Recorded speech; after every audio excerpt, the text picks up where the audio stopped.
Oh yeah, on December. Dropping on me straight up. Insane. Mixed. Well, this is not mostly negative already, I guess, right? 40% positive, eh?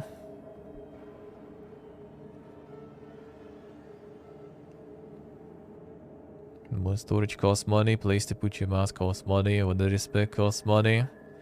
Another character slot costs money, when to play the game costs money. Well, I mean, except the last one, I guess. Except the last one, I guess. That is still, like, this one is still mostly negative, though.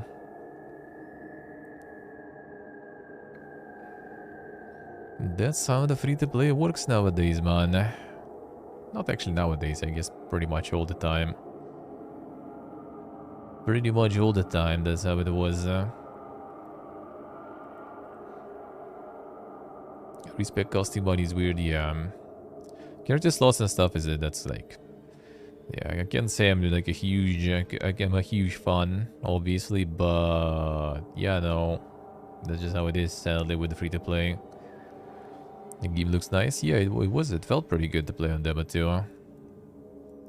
Quite sad. To be balanced between paid and free options. Kinda. It really depends. It really depends. I don't think there was that much of a balance, really.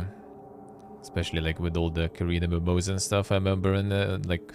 That was always pretty much the same shit. It was always pretty much the same. They just like created more features that they can sell to you now, though. Like before there was not even a thing.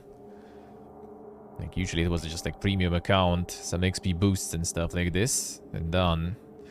Now they came up maybe with some more ideas for that also, to sell you some more things. It's mostly just that lately we just got a bunch of cosmetics and other stuff on top of it. That wasn't really that much of a thing before. I mean, all the Korean MMOs pretty much were pretty bad with that. Some less, some more. But all the free-to-play MMOs, I played a lot of those back in the day. Tell you that. Were pretty garbage with that shit. Which doesn't mean that it's normal. It shouldn't be, but it is what it is. And not like anything changed with that, sadly. For the Tales of franchise sale. Damn, son. You guys already buying all the weeb shit. Helix 2 on sale. Man, I need to play it at some point, but... Yeah. I'm mostly positive and recent mixed. So it's gonna be the time to get some Piranha Bytes fix, I guess. Been a while. Sequel to the Vintage open world RPG Edix. Zelix already Vintage, dude, huh? What the fuck is that? The fuck is that? Yes, I see. I mean, they all are not bad, huh? The fine Vintage, dude, huh? Straight on 20% sale, not bad, huh? What is Gothic? Yeah, Gothic is like a museum already. Alright, Slavic already. Enjoy, man. Thank you for hanging out. The Lost Order crew, I see. Yeah, I heard about that one. Not sure if it's that nice, but I guess. Ferris Sparrow is actually also pretty nice. I think they did some of the changes with it. Because it was kind of like mix-ish at the start, but I think they did actually adjust that, so now it should be good stuff. And maybe got like aquatic buildings and stuff now. Interesting. All right, they're still working on adding updates and stuff. That's good. Game was nice. It still has a little bit of like it had like a narrative and everything to it, voice acting. So it was just interesting, to be honest, to play. The gameplay was quite something, I have to say, though. At times it was painful. Okay, here's the squadron. Let's see. So this one is already kind of getting out of mix slowly. Yeah, 69%. So like basically a couple more percents in the gun. And they back to the positive, where, in my opinion, they do belong. Just gonna wait until you know, it's gonna be more people who came here with like informed choices, who know what they're coming for. Let me see, actually. There was like... Alright, atmospheric first-person horror adventure game set nightmarish universe. Alright, lost inside a dreamlike world. Explore different interconnected regions in a non-linear fashion. Yeah, that's a fucking lie. Every location contains its own theme. Story puzzles, characters that are integral in creating a cohesive world. Not sure about characters really there. Game will open new areas, acquire different skill sets. Not sure about that. Weapons, various items, and try to comprehend the sights presented to you. Lived in the world. Open-ended world with different interconnected regions. Nope. Each region is a maze-like structure with various rooms and paths to discover. All the storytelling happens in-game, no cutscenes to distract you from the groups. I mean, they kind of are like cutscenes, I guess, when they take control from you, basically, right? Like, it still doesn't feel like a cutscene because you still see things with your eyes and stuff, but they control it out of you, so it's still technically, I guess, kind of cutscene. Which is fine, though. I mean, shouldn't, like, try too hard to make it no cutscene or anything. You miss something important in your uneasy travels. You can't really miss anything though, to be honest, because you want progress if you miss something.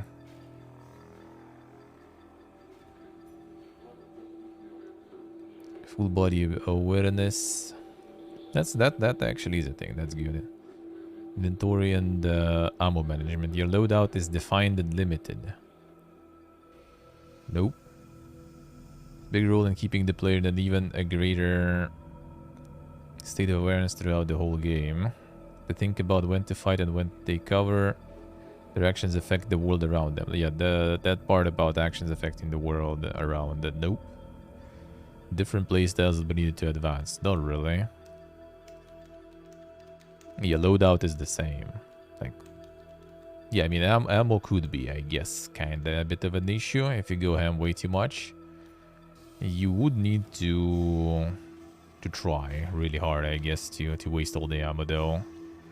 I also had bullets because I was, especially in the beginning, trying too hard to use only the trash weapons for all the enemies. So I saved some. But yeah, like later in the game, it's not a problem whatsoever already.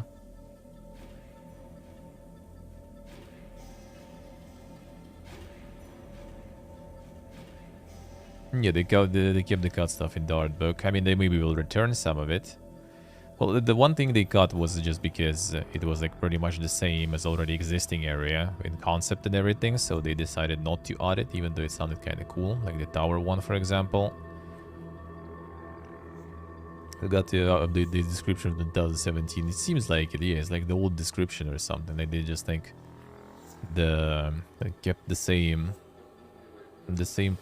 copy pasta in.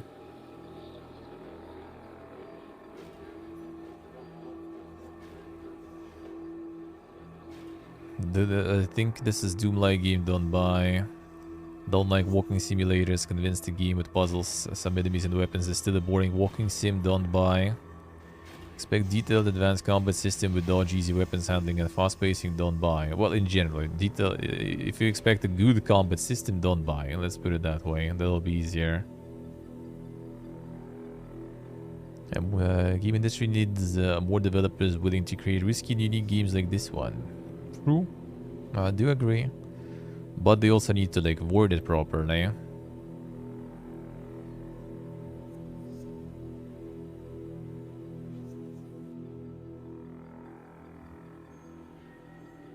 The vistas and stuff. You see a lot of impressive stuff though. You do. It's kind of harder to see it in all glory because, you know, the fog all the time and stuff. But no, you have a lot of good views there. You still do have enough.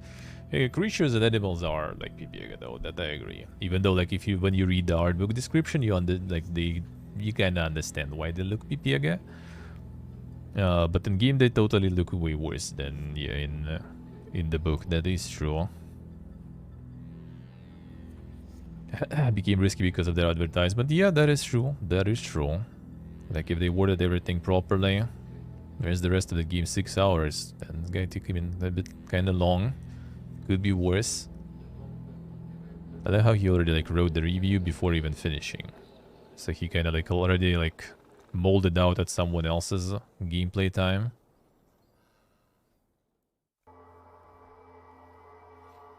It's also part of like the problem. You just like start seeing, you know, the negativity going. Is like, I forgot the proper name in psychology with that. With the, you know, like when you get like some predefined, predisposed towards some decision just based on, you know, some other people decisions, like reviewers and stuff like this. That kind of seems like it. So he already like molded out about 6 hours without even going through 6 hours. Unless maybe it was edited. Does it say if it was edited? I'm not sure. He didn't even finish, but he already like molded out about how short it is. And that is bad. Hazelmate. Streamer lost 2 hours of progress. Then yeah, checkpoints are brutal though. Like I'm pretty sure like that place where I left the first day, right? If I would die somewhere there, that probably would throw me back quite a lot, and I would need to redo those puzzles and stuff, and yeah, I wouldn't be happy at all. I wouldn't be happy at all.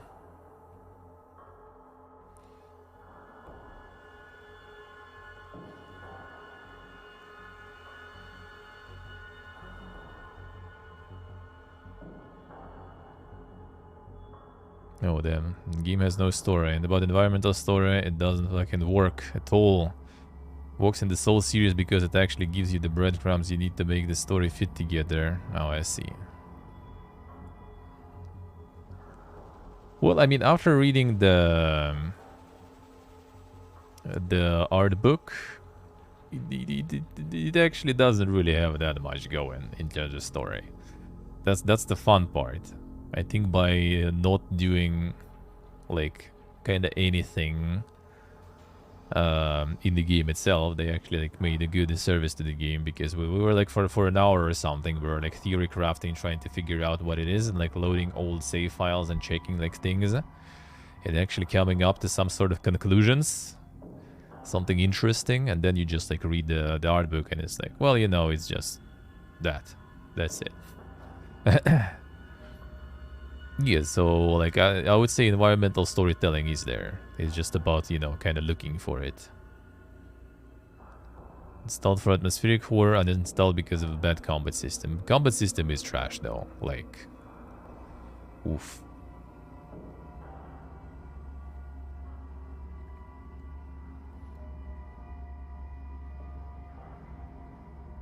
There probably is a mod for that, Dizzlemate, I think so. But yeah, I'm not sure if there were some.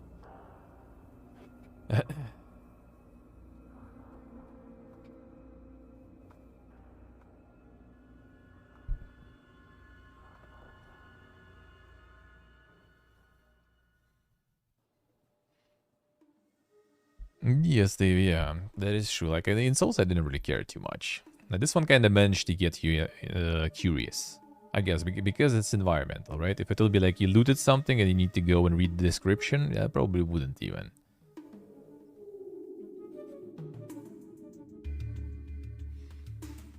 But yeah, the combat is pretty bad. That is true.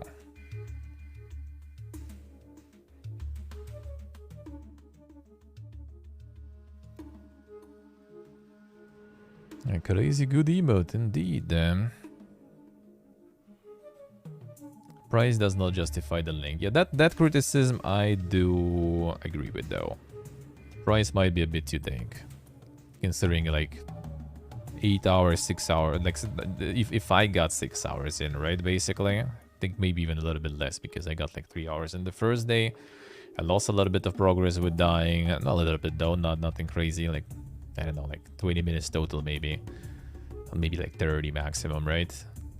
And the second day was pretty much also like 3 hours, and then it was just us talking for a while about it. So like 6 hours for me, then yeah, it's like 5 hours or less easily. So yeah, for the price tag, I do agree it could be better.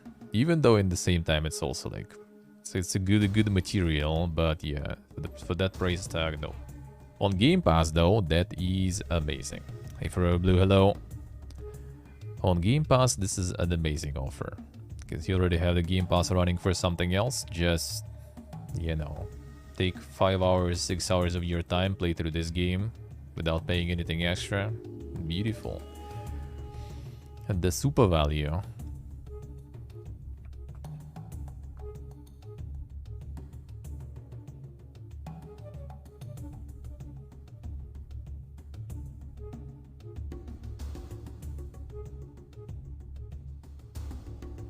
Well, yeah, in the end, yeah, but I still kind of like was done. I think 3 hours both days, so like 6 hours, I would say total. But yeah, if they would release just on Game Pass, this probably would be like super good. I mean, you wouldn't even be able to see it then, though, because no reviews. But yeah, you know what I mean.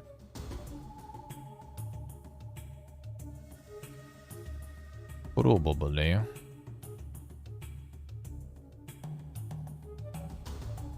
A work of art, but it's also the shortest game I've ever played. Isn't worth this price. No, wait for sale. True. Because the rest of the game, 6 hours. Just getting started. Yeah, I think like some more would be better. Has been the no game that has been so offensively bad, which you have played in a while. I had no idea it could be this bad. Damn, son. Want to have face-to-face conversation with the lead game designer for this game, whoever that is. Just want to hear why they chose to 90% of their decisions for this game dig backwards. Damn, son. Game also lies to you in the store page description. That is kinda true, yeah, I do agree. DHDND, I think I saw this one before. Was that one actually? Let me see. Yeah, just below 6 hours to beat this game. I promise game is not 6 hours long, as I've spent approximately 1.5 hours of my playtime checking Twitter when I got bored. So yeah, that is ADHD and 100%. Imagine what like you do in the middle of your playthrough, also go check the phone or something. Yep. That's it.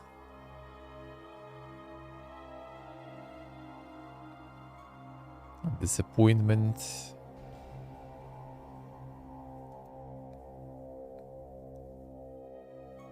Few hours in objective. Oh, the visuals, sound design shook me. A world was amazing.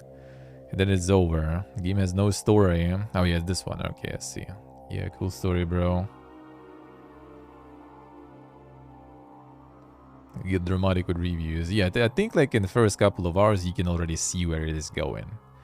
Because it's not trying to hide it from you. You can see, like, the first couple of hours you don't even have any combat whatsoever and stuff. So you can already see where it's all heading. And you can already, you know, just go and refund it. Like these people did, I guess. Like Snorn because it's boring, I see. Autosaves are hours apart, no manual save. Yeah, that was the problem. That was actually a problem in the beginning. Later it kind of like... You just like get enough ammo in different weapons and I just wasn't really dying. That's it. They made a map and forgot to make the game. Yeah, that's why you need to really advertise your game well. Prioritizing atmosphere over substance. That was like less than half an hour. And like the whole analysis there and everything. Not worth the asking price. Questioning playtime, play the game over on Game Pass. Oh, I see. Wait, he played on Game Pass and then you went and bought it on Steam just to leave a review? Just to plug the YouTube video that didn't display here. Good job, Gaben, good job. Clocking the promotion.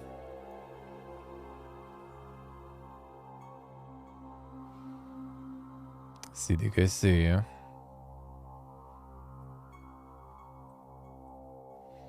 Feel like it was rushed. Yeah, I feel like it could be a bit better. Even though, yeah, it just slapped doors that require a key while you get the key on the After Act 1.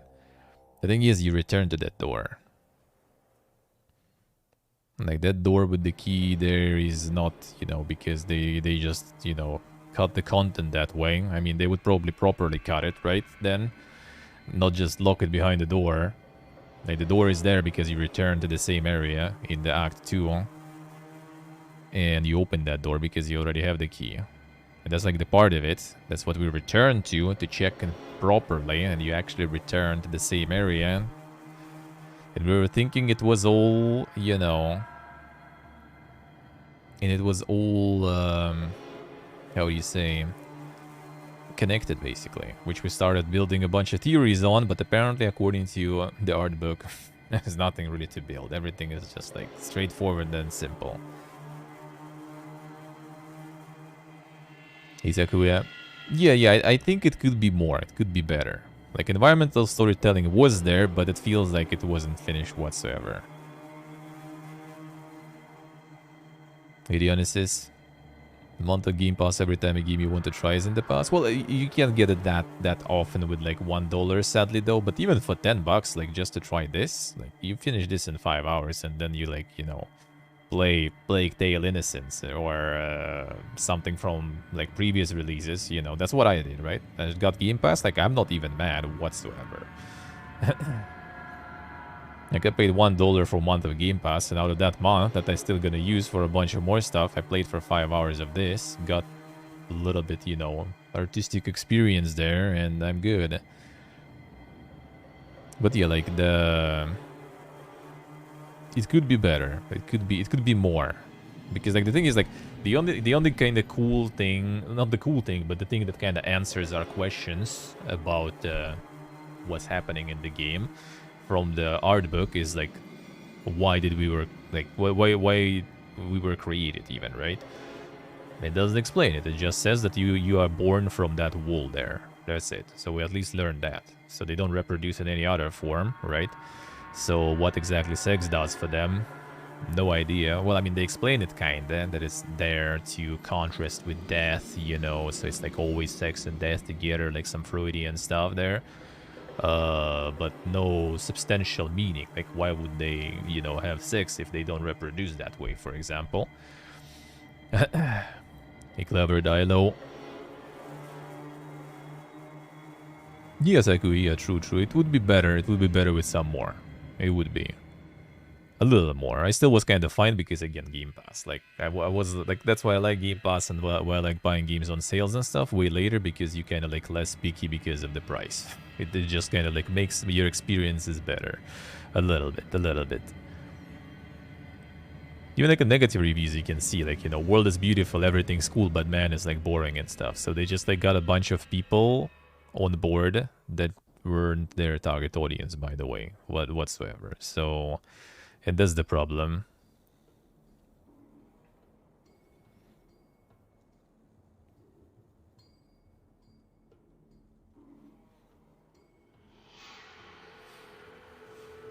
Game's better, but not. I think everything is actually like there, what they wanted to be there, and what it needs really. I think everything is there. The only thing that would be nice is more. More would be better.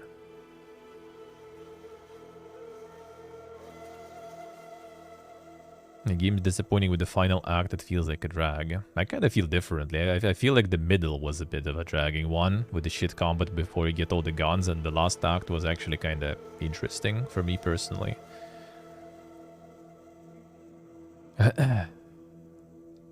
With the, that is a problem with all the long built games from Kickstarter. There was also Undungeon, for example. That one also, like, they promised a lot. They got the Kickstarter rolling. People paid, you know, a whole bunch of, like, money for it. And then they got kind of, like, not the set of features that they expected, right? They got it delivered late, not fully, a bit differently, and they mad. That is also a problem. Yeah, Forever Blue, yeah, that is true. That is true. But yeah, it depends. Like, I'm not really much into, like, the walking sims, but this was interesting. Like, the thing is, like, what like, game design wise, a lot of those things that they made were good, because you really, without a single, you know, like, pointer, without a single piece of text, voice, sound, like, you know, anything, you kind of go through the whole game with the understanding Everything, pretty much. Like, the only thing that is not, like, telegraphed well enough, in my opinion, is healing. At least I didn't get it. Like, I randomly noticed that there is a heal because I, you know, pressed escape and I saw in the bindings that there is a heal button. And until then, I didn't really realize it. With reload, you kind of get it, I guess. You know, you have the gun with the amount of ammo, so there should be reload. So you press R, because you know that you press R and gun reloads usually, and it does. With heal, it wasn't that obvious. Everything else, I think, was kind of cool in this sense. Is all this? Can you? I think it requires some like cooldown. Like you get one bucks offer once half a year or something. Or does it work all the time? I haven't tried. I know that once half a year it does refresh for sure. Or once a few months, I'm not sure. Because last time I had in February, and now I managed to get another $1 one. So that is indeed a crazy value.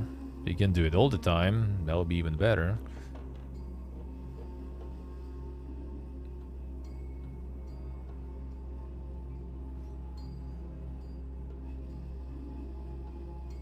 Yeah, sí se there. The previous, well, yeah, he totally just repeated something that already didn't work that well for us. I guess you can't really just stomp them. You probably need to put them in the machine so they kind of like, you know, become alive and wake up or something, and only then you can do something. Yes, he's all this interesting. I mean, maybe, it might be. Yeah, I only tried after like some time. I haven't like really tried to get them like one after another. Maybe you can actually. Maybe you can.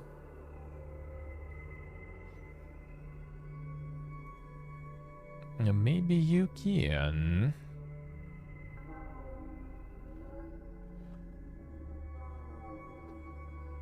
Oh, you can actually stay. Interesting. Well, I mean, yeah, we'll try then myself too at some point. Maybe that's good if you can. That would be beautiful. Sounds like a little bit abusable then, though. But yeah, basically, like, they managed to, like, do a lot of stuff just environmentally through the gameplay. Without telling you anything. And you could go through that with no problems, understanding pretty much everything.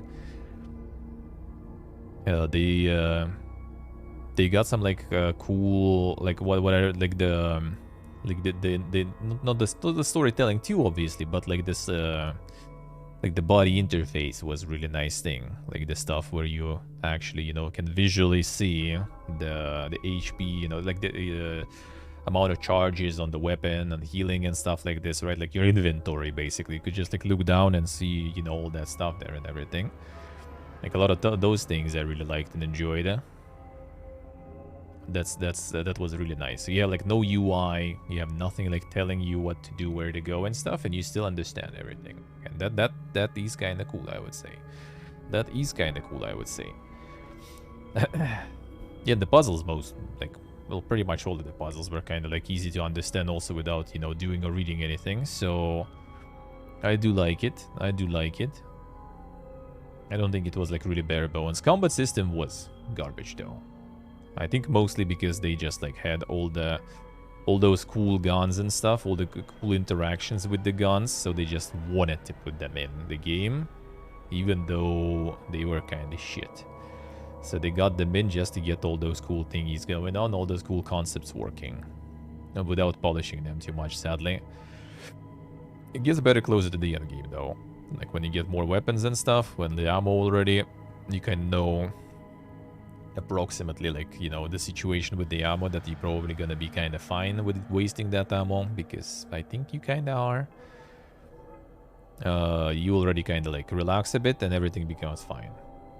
But yeah, more checkpoints, better polish on combat, more length and nuance to the stuff in the game, and that would be perfect completely, even with current price. Or like leave it as it is but cut the price. Well, combat still might be improved though, right? And I think it will be completely fine. Even like cutting the price. Well, I mean, I can understand though, right? Like they spend so much time, right? It's hey Mark, yeah. Spend so much time making it, put so much effort into it. Like artists are fucking insane, absolutely, right? So they kind of like, they come from perspective of them, So they are like, all right, we wait for 8 years on that, right? There's like objectively really good art and everything in the game, right? So we should charge it somewhat decent amount of money, right? So let's do it 40 bucks. But the truth is, whenever you like made a game or anything, to be honest, like whatever piece of content you made, like even a stream or something, for example, right? A video or something, it's not judged by amount of effort you put. It's judged by how it plays, how it looks, how it feels to a consumer. They don't give a fuck how much effort you put into, how many years you spend. It could be all your lifetime effort. They don't give a fuck. If product is bad, they're gonna shit on it. They don't care. And if you know, if you think it costs 40 bucks but they think it costs 20 bucks, then you know, they think it's cost 20 bucks. They don't care what you think. So yeah, we'll see.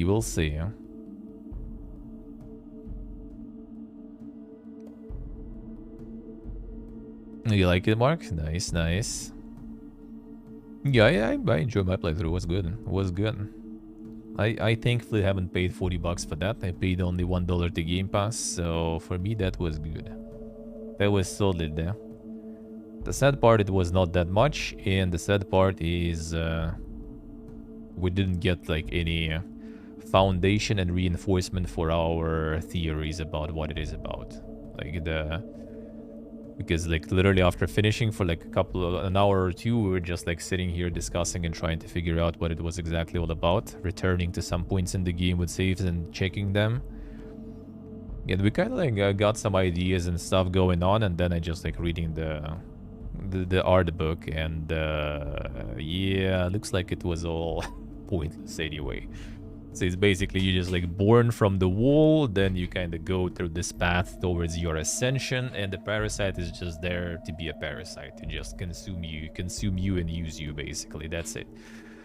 No deep meanings and all those things and stuff. It's just, yeah, you're just born and go through the path, through the dying civilization to be ascended and get your consciousness into the shell. Those vessels that we start up in the end, 2 of them. That's it. Like there is nothing else really. So it doesn't explain anything, and it feels like, judging by the art book, they didn't really even like think about anything like that. At least at the point where they were writing the book. Maybe later they tried to do something, but yeah, not sure. He's trying to say it was, yeah. I think now after like the reading this stuff, I was thinking that it's kind of like maybe kind of like how do you say, like allegory or something on, you know, when you try to ascend to become this like superhuman being, right, and everything, and separate your consciousness from your basic human needs and stuff, and then in the very end, those human needs in the form of that parasite, they still fucking get you and they ground you in the end, right?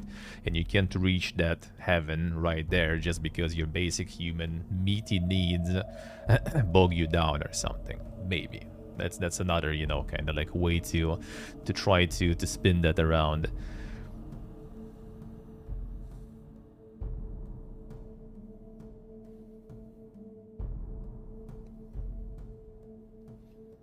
I see all this, I see.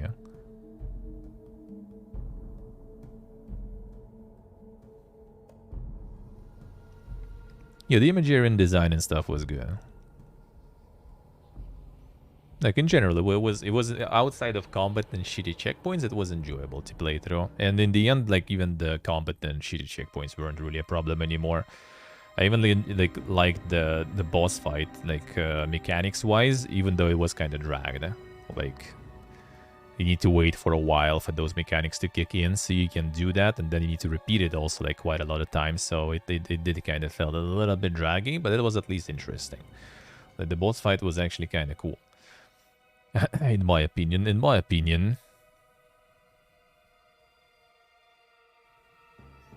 The Vermeer story, yeah, I guess.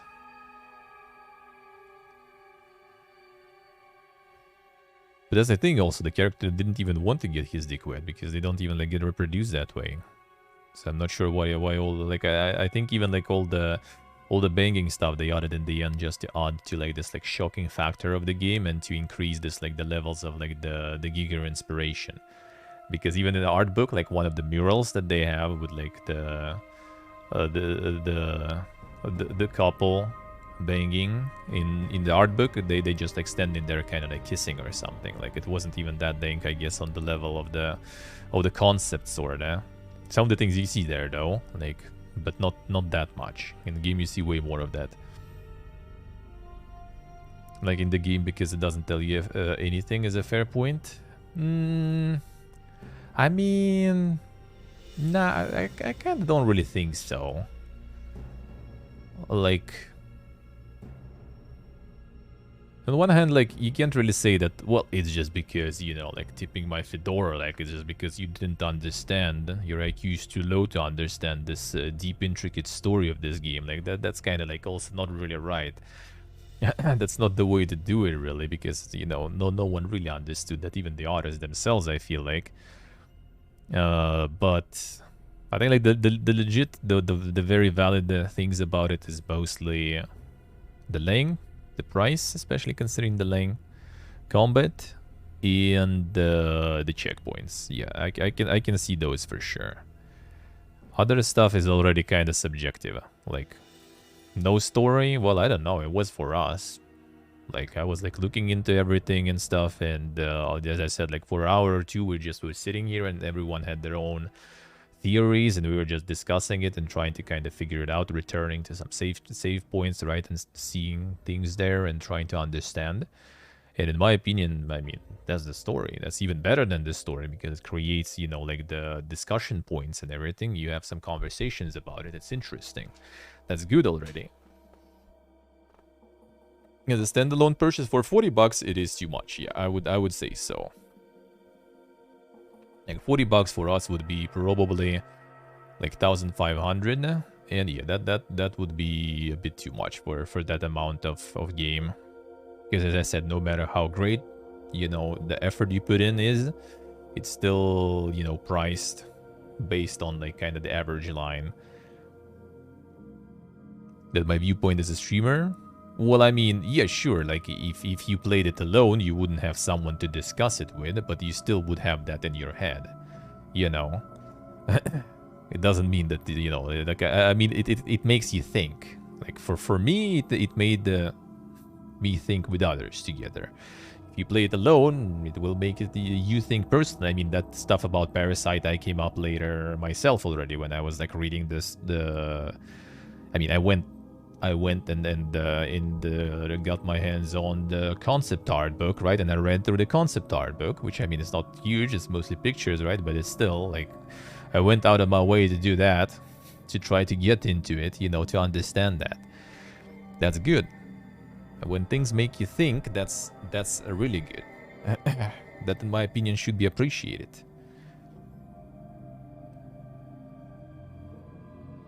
20 is fair? Yeah, I would say 20 would be fair for sure. 20 would be fair, absolutely. Like, you pay, like, as I might always mention Carrion. I remember the name today, because I was remembering it yesterday. Usually I forget it.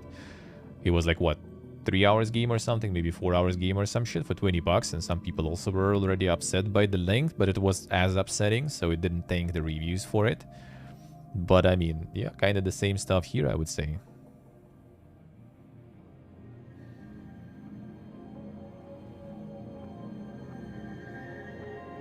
Streamers are high risk to feel that it's boring if chat is hating it. Yeah, it's worse as a streamer, even, I would say. Yeah, you wouldn't finish it alone without the stream, even? No, I probably would. Like, I would literally just be interested to see what happens. That's why I went to read the fucking art book, because I wanted to understand. Because some of the questions I didn't answer, and I wanted to answer them. And the answer I saw there is kind of like, I like ours more.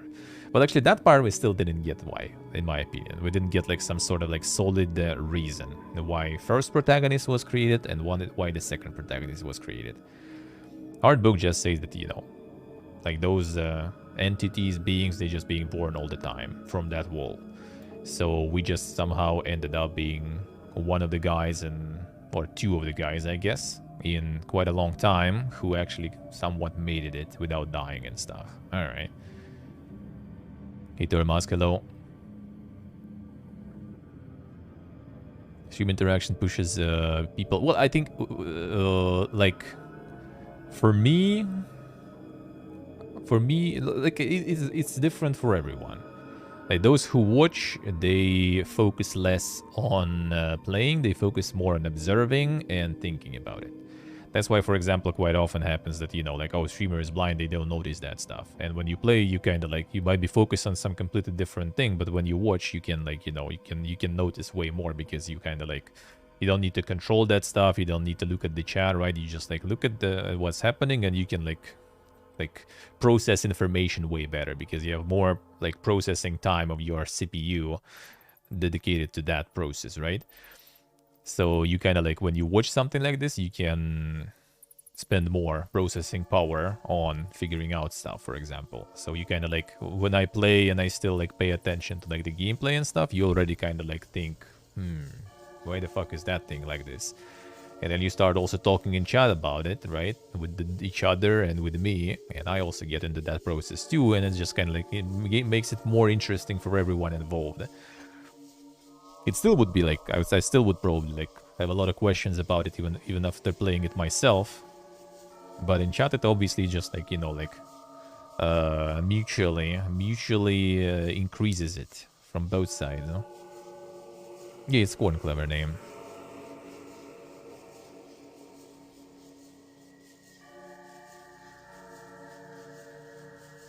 Without stream, you don't have an outlet for those. So it's like, yes, I guess you can't really discuss it with someone. That's true. Yeah, in Kickstarter, and even in the store page, like we're already kind of like talking about it for a while, but yeah, in the beginning it was like reading the store page, and even in the store page you can see like a lot of stuff that they haven't updated for a while probably. Like, you know, like different play styles, nah, not really, right? Like taking cover doesn't really matter because there's no stealth or something that doesn't work like this. What was there also? Interaction with the world realistic, that is actually true. You can miss something important, not really.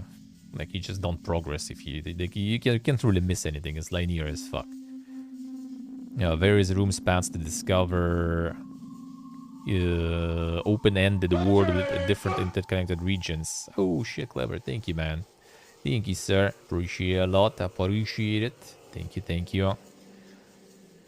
Like, it's not open-ended, and yeah, it's not multi-path. Not, well, I mean, this is interconnected, right? I guess one way. You just go through. That's it. But yeah, what else was there? Like some choices it mentioned, right? Acquire different skill sets. No. Non-linear fashion. No. You know, yeah, there was something about the choices too. That's a big no. So yeah, it's all kinda not exactly. The boosty I think is kind of like a weird alert thingy.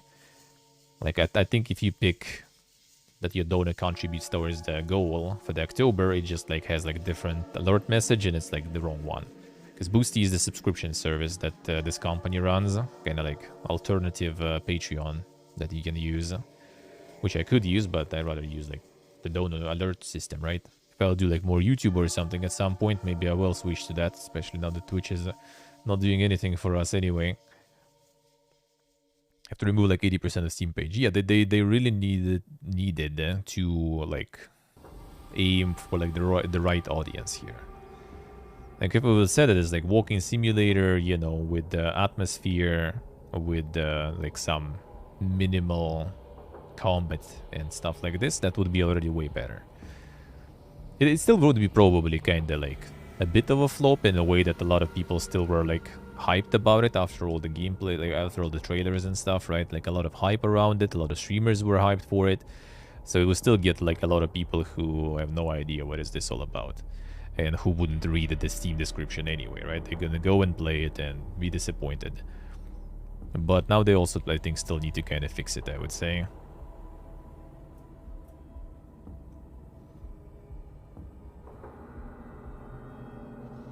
Legit false advertisement. Yeah, it's like a really outdated description, seems like. So it's debating a lot, I would say. It's like overselling what they actually have there. Way too much. Way too much. Not to mention it sounds like it's a lot when it's 5 hours, 6. Good old walking sim discussion. There would be no such discussion really.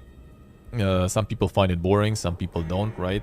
And that's it pretty much. I mean, you can discuss, but it doesn't change a thing. It's more about the fact that there's like false advertisement here, and it's Serbian studio.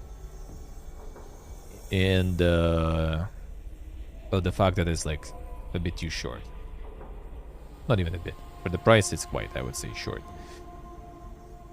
But the overall, like, for sale or for Game Pass, that's top tier shit, honestly. If you're into this kind of games, of course. But yeah, the main trick is to understand that it's completely a walking sim. That's it. And just the walking sim. It's kind of nice though. It still manages to stay new and trending though. That is good. And the mixed reviews, it's already kind of getting to mostly positive. So 60-70% I think stars mostly positive. So I think like the longer the game will be out, especially after some sales, it's gonna be... Oh, wait a second. It's actually 800 here. You can see the price, of course. 800. It's like 15 bucks basically for us. To be honest, for 800, like 600 or something, I probably wouldn't even be mad with this link. If I wouldn't buy it, wouldn't get it on Game Pass. Be cheaper than longer. That is also kind of true. Even though some of the stuff in art books that they cut later seems kind of interesting. Like, well, I mean, it depends though how they would implement that. Like the ideas seem kind of interesting, but how that would actually look, that's a different question.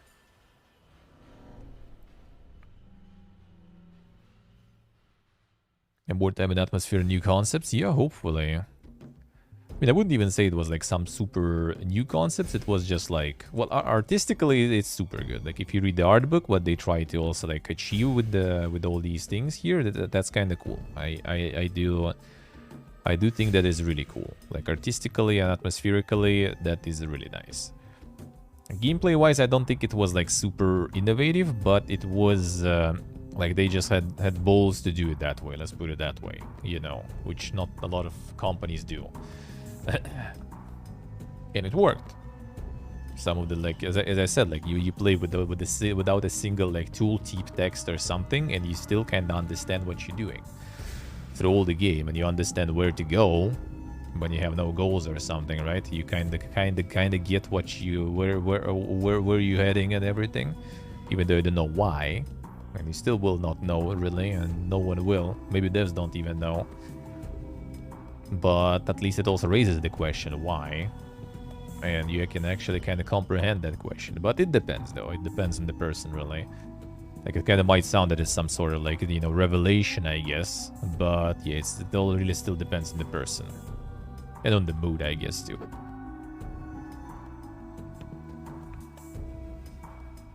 Expanded on the lore. They could add more murals and everything through the game, in my opinion. That would be kind of nice to have. More murals like that. You know, like kind of like more storytelling through that stuff. That would be kind of nice. A little more, but I have a feeling they also kind of didn't really even know themselves much what they want really to portray there. They had like some like messages that they wanted to convey through the game, but they didn't really have like some idea like for some crazy story stuff. It seems like so they kind of have the world that they kind of give you, well, mostly through the art book really, idea how the world works. But why things like in the game happen and happen the way they do happen in the game, I don't think they even know, to be honest. Now, the Gidonian was this one about Kazakov Aliak. Nice. The one dev game. Chat was pretty engaged throughout the game. Yeah, that is also true, yeah. Well, I mean, we have like a little bit more of an exquisite chat, you know, so... That's a little bit of an exemption, you know, from rules. But still. Complete freedom of building your character, exploring a huge world and completing quests.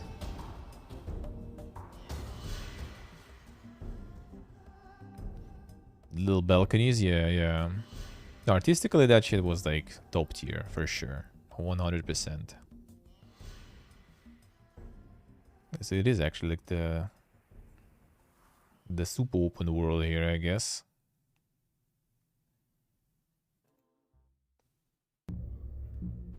You can do a lot of different things here, looks like, out of early access. Very positive, eh? Yeah, it looks pretty nice. The price is also pretty good. Looks like it was in early access for a while, probably.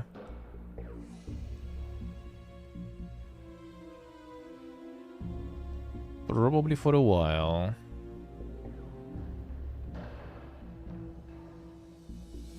Regularly updated and stuff. That's nice. 2 years. Well, I mean, 2 years is not even that bad nowadays. Not even that much. It's in general not really bad. 3 years pretty much. Alright.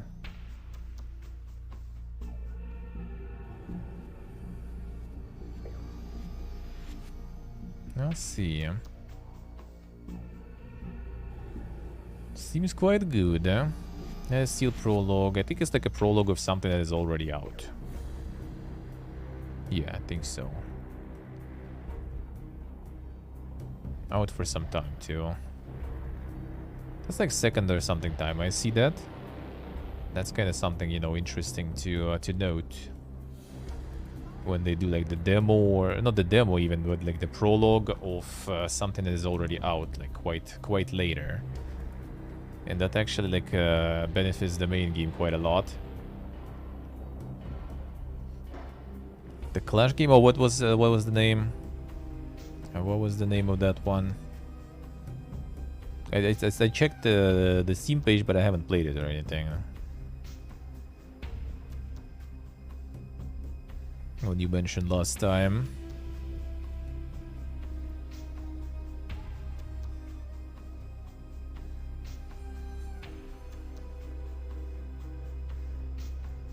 Oh yeah, the Moon Scars, it's on Game Pass actually.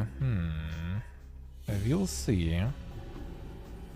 Let's check. Let's type Clash.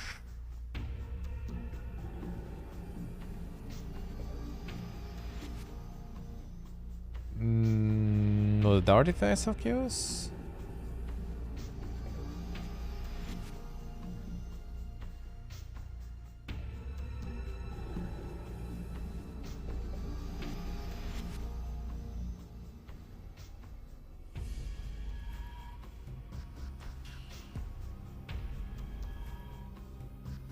Nikon is the publisher. I'll see.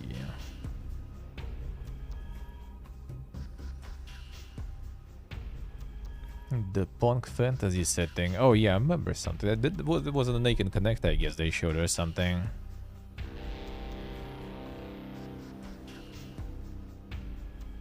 Ninth of February 2023. Oof. One of those, eh? Until 18th of October.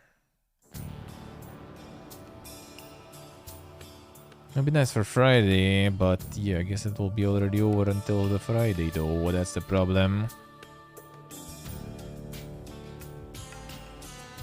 Day of OV, yeah, it's like really close to the character. A little too. First look mod. Mod gonna be RPG though. I need to do the Pathfinder still.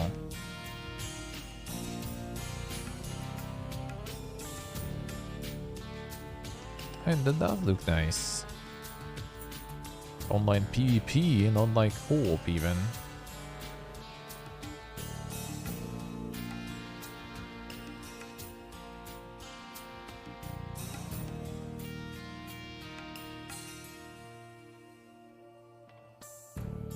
And the Souls-like-ish. The passive multiplayer. Exchange messages and items with other anonymous players. A system of carrier pigeons. Play in co-op mode or PvP in the Xenozoic inhabited by creatures out of Nightmare. Interesting. Same universe as Xenoclash and Xenoclash 2. Probably gonna be like some more demos though, we'll see. Asterigos demo? Yeah, I did play Asterigos demo. It was already a bit janky though, kind of like the jank Fiesta there. It wasn't bad, but it was like a little bit of everything.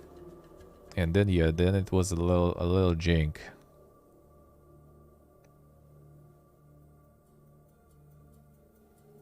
It's pretty much what the reviews say, I think. This would be nice. They're probably gonna be the demo again or something of this one. It's just like, yeah, tomorrow I want to do Pathfinder, and then it's also gonna be a bunch more stuff, so I'm not sure. Has gone, but there, yeah. We'll see though, we'll see. Maybe, if only Tuesday, maybe, if it will still be available until... Because 18th of October, not sure when it will be over. 5 PM CST. Maybe, if there will be nothing else on Tuesday, maybe I'll try it, maybe. We'll see, because there might be some other stuff I want to do. Like morning gonna be Dune for sure, and then we'll check. It's still until February. There's gonna be probably some other fests or something going on. So we'll see.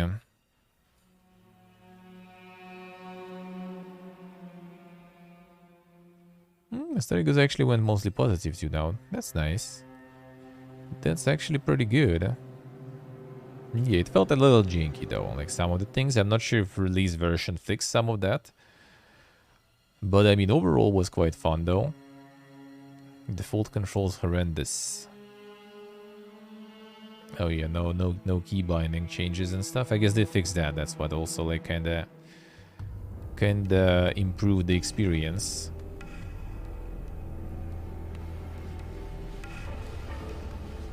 Yeah, boss fights were nice. Boss fights were nice.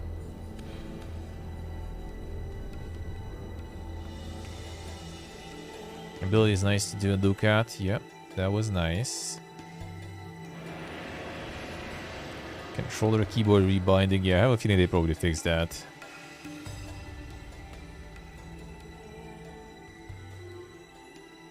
So much pointless bloat and inconsistency in the gameplay. Yeah, combat was nice. Combat was nice. 90% of the game can be mitigated. Yeah, that I couldn't see from the demo really. Like demo actually kind of like, yeah, like mostly like fighting. Like 2 bosses in a row pretty much too. So he was not too bad.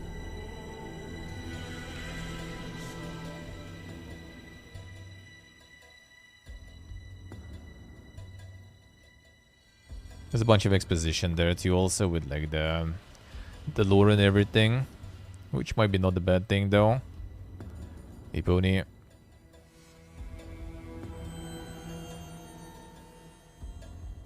Imagine playing with mouse and keyboard, eh? I mean, why not? Might be alrighty. But yeah, it was alrighty. I like that one. That was an alright demo. And it was also like $30, I think, right? So I think that was overall kind of alright offer.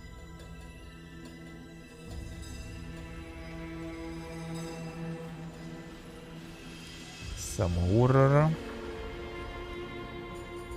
Yeah, very positive. We're not exactly my GM there. Arena of the Arena. This one is out of early access now. I think I saw this one before. A roguelike deck building tactics game. Yeah, I think we saw this even on the stream before. Slay the Spire and Into the Breach. There's the Giga Screamer there. Oof, I see. It's like one of the itch.io games, I guess, more.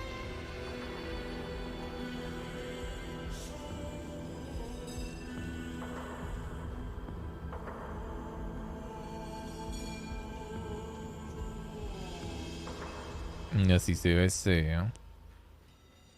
That seemed kind of nice. Good price too, sorta. Not too bad, not too bad. A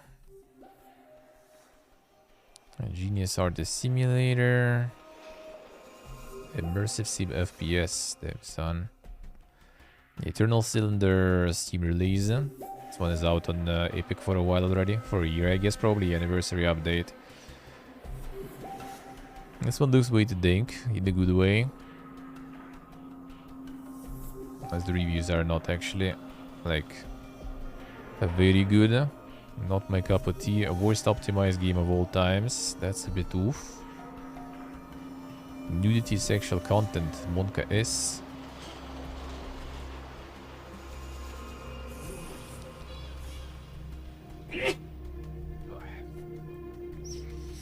A giga sneeze, I get fatal error when I try to run the game. I see. Thank you guys, thank you. It's like mostly like technical issues, I guess.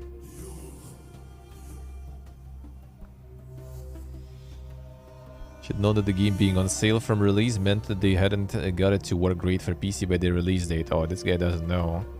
Doesn't know that the game was out already for a year, and I guess they still didn't get it. So mostly like technical issues people have. Seems like rest is kind of good.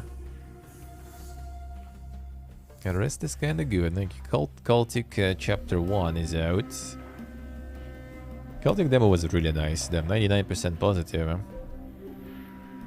Dead good. Dead good.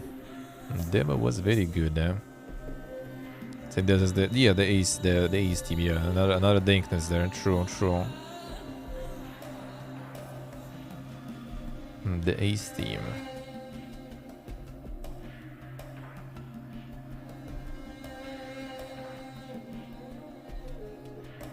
Yeah, the demo was really nice. Yeah, this is another. Yeah. The team ace or whatever. Chapter is always sus modal. I mean, kinda, but also like with some of the boomer shooters that might be not too bad because a lot of them just end up being...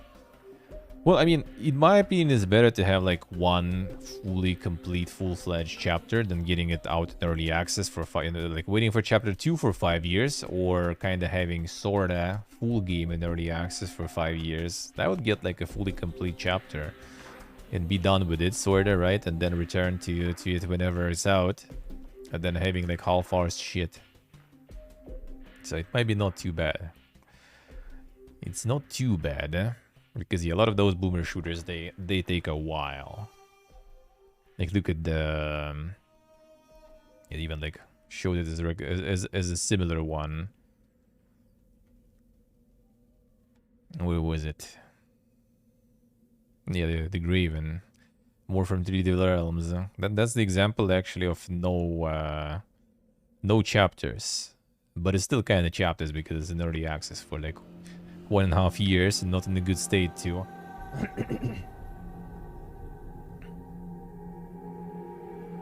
SC marker, but at least you have some sort of like finished, you know, product, sort of, hopefully. It's better than having, you know, some unfinished early access version since 2017. That sounds kind of like a worse perspective, so it might be not too bad, especially if the price is good. And the price is good, it seems like, so why not? Lost the Eidolons, that one was actually kind of like mixed, I think, on release. It's like now it's going better. Some tech issues or something.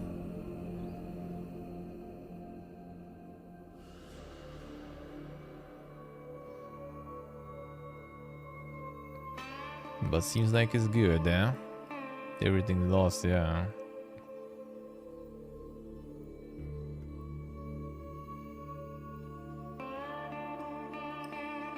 Lost the will to play the game so early.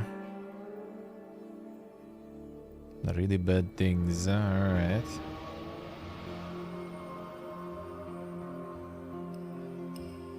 See, like I say, turn-based game that forces turn limits in every encounter. Game from tactical combat game into puzzle game where you're trying to discover one of the few predetermined correct sequences of actions. Oh yeah, that's kind of PPA stuff. I can see it's like, so it's like amount of turns I guess is limited. That usually happens in something like Darkest Dungeon and stuff, so you kill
It's a rowdy guest and roguelike adventure through the nightclub dungeon. The dead discover hundreds of relics, ban enemies, and gobble up their powers. Hell of a good time, I see. Very positive. Prologue. I think the prologue system is like really nice. Like having the separate kind of page for the prologue and then making the game on the actual separate page. I think that's pretty good. I think Playway doing is the best. They first make like the demo, because demo you play and you can't leave any reviews. So they do the demo, they gather feedback, you know, see how it runs and stuff, how people taking it. And then they already like do some more, polish some more, and do the prologue. Then people get the prologue for free. You know, leave a bunch of reviews. Most likely gonna get in the new and trending. And get a bunch of wish lists from that. And then it's already like the full release on a separate page again.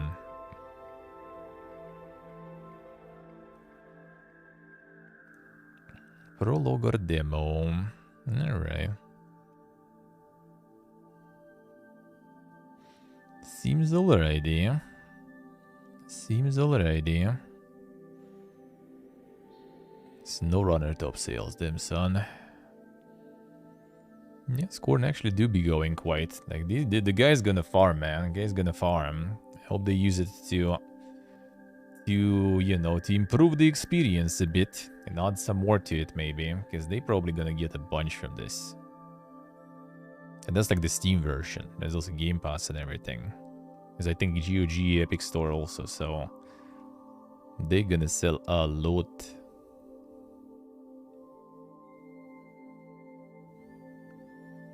What the studio does next? Yeah, that'll be interesting to see. I mean, I kind of hope they're gonna stick to it or something and continue like developing the world or some shit and like maybe trying to answer people's questions, you know. Oh, Victoria 3, when was this one out? Is it also soon? 25th of October. This one is not getting on Game Pass, I think, right? That would be just way too good, huh? And that would be something nice to play. Kinda chunky to buy, we'll see. Sadly, still didn't get context with Paradox, sadly. We'll see. We'll see. That would be quite fitting. That would be quite fitting. The preliminary stream, and what was there? Gonna sell the studio and run away from Serbia. Well, I mean, don't need to sell the studio, you can just run away, you know.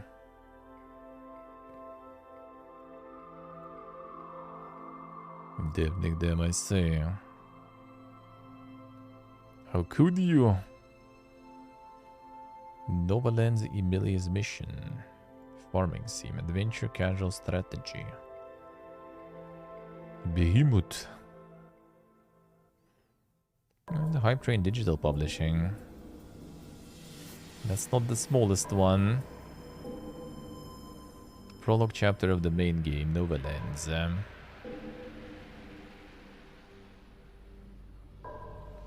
Build your base and automate it with your helpful bots. Alright. It's more like kind of like...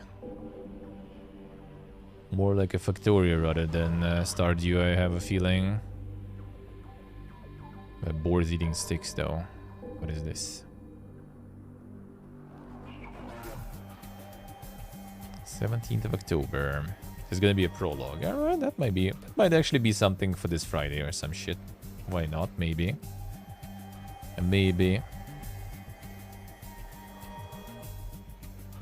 The hell is us? Yeah, might be interesting. That might be interesting. Mars base exploration farming sim RPG, another one. Mantis foothold on the Red Planet expedition and an interstellar botanist make history. Oh, yeah, I think we saw this one before. Turn soil into fertile farmland, grow food for colony stables, and unearth the secrets of Mars. I see. It's all 17th. Alright, that looks like the full release. The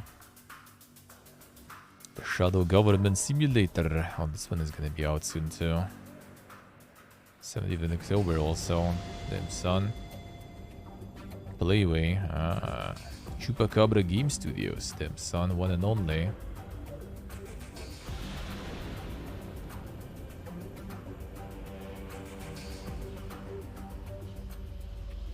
We'll see, I guess. We'll see what this is gonna be all about. Oh, there's prologue actually for this. Let me see.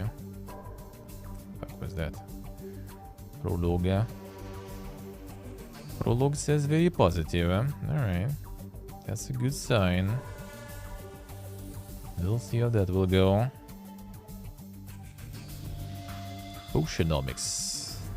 That one was also supposed to be out. Yeah, also 17, bro. Yeah, that was really nice. Pretty cool. Also with some card mechanics there too. This one is not too bad.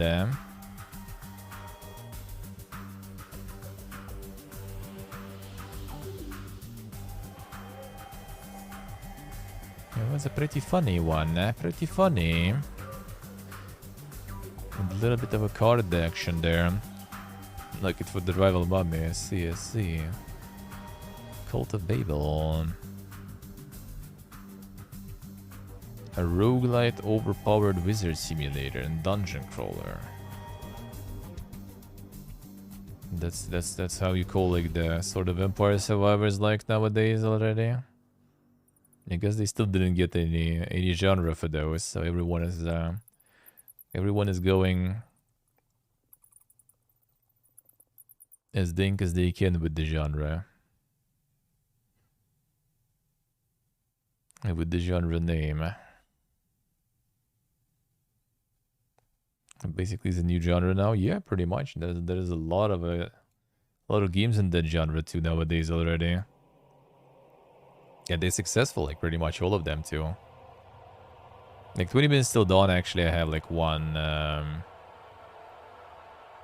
They have the post-mortem for the game, pretty much how it went with like with numbers, with income and everything, I think too. So I'm gonna get into that one.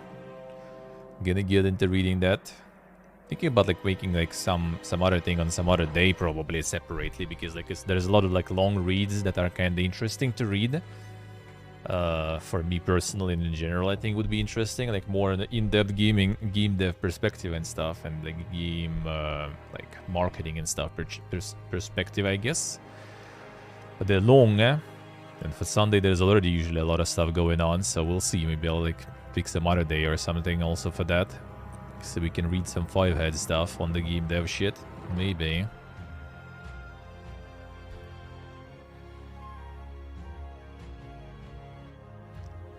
Terror of a Hemosaurus. The fuck is that? Retro City smash 'em up. Satisfying destruction physics. Giant monster unleashing terror upon mankind. Yeah, this is like already kind of like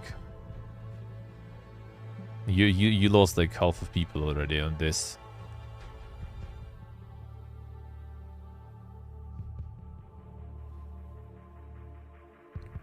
So just like smash stuff. Giant sloth there. Let's see the games I see.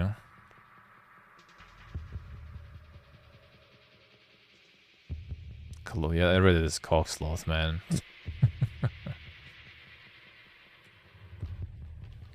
Too much scorn. Too much scorn.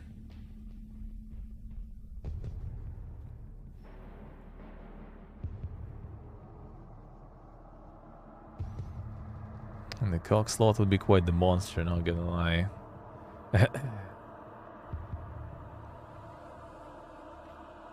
It would be quite.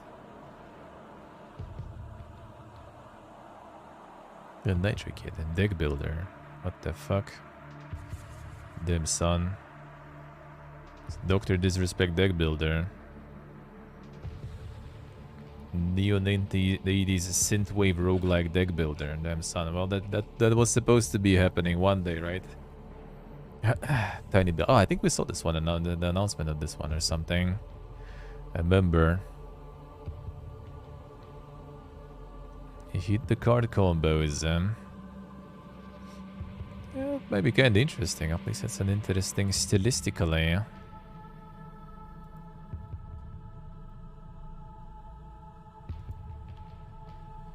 Could be, could be. There's a little bit of this like into the breach action going on, looks like. Yeah, looks cool at least, that's for sure. That is for sure. Dead link.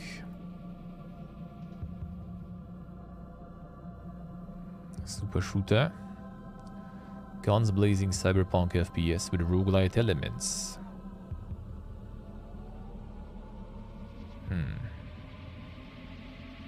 This is like the RoboQuest.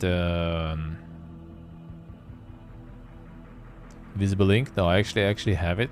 I planned to play it, but still have not yet. It was the roguelike shooter with a bit of a furry agenda. Seems kind of like it, I guess, just cyberpunk. Maybe not too bad too. Early access though. You have a RoboQuest, and that one was... I even have that one too. Got the name though. That one also was quite popular. I think I got a DLC like not long ago too.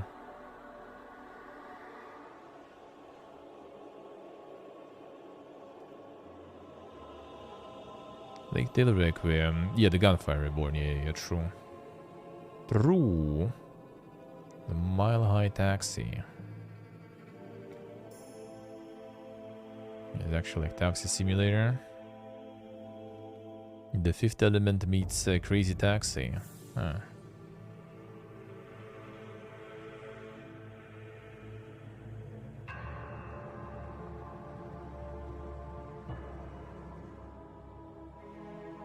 Actually, kind of might be nice. See the Cloud Punk, but not chill. With the better graphics, I guess.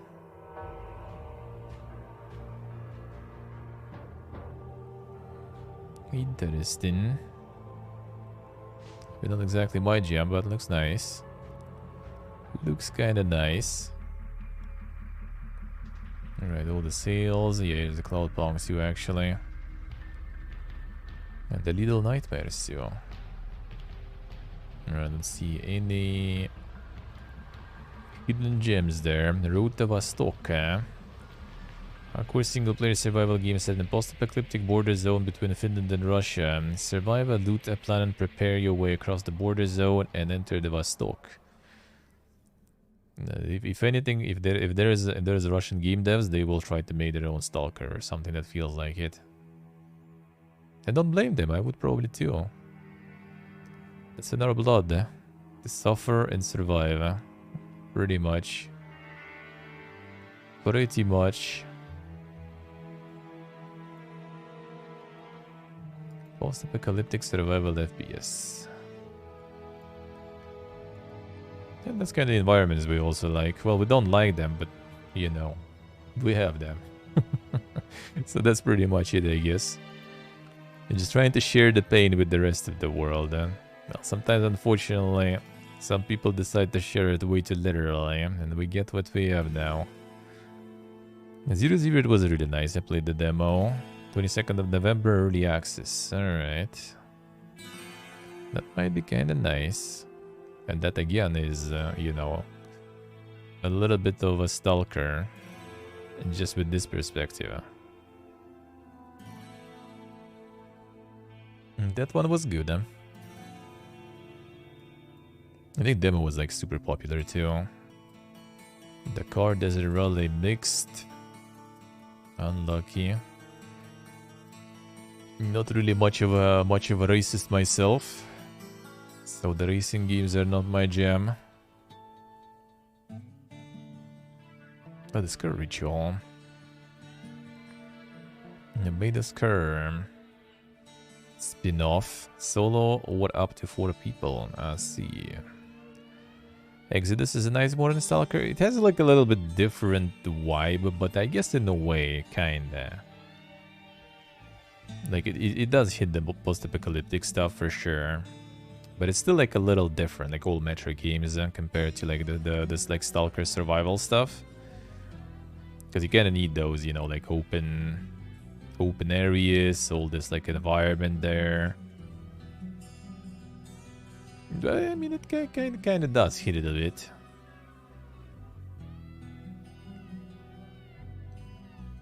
So that's basically like another attempt to make like DBD or something. This had the first game. It was the Maiden's Cur, yeah. Which apparently was like kind of a little bit different. Yeah, it was. Yeah, Maiden's Cur. But that's a spin-off, and that one is now, I guess, kind of trying to Resident Evil and Call of Duty Zombies and the gory perfection. Round-based survival FPS and spin-off, alright. Hordes of new and familiar enemies, supercharged delights. Oh, okay, so it's kind of like the wave thingy. But it was more like kind of DBD stuff. That's what trendy nowadays, but I guess, yeah, this one is a bit different.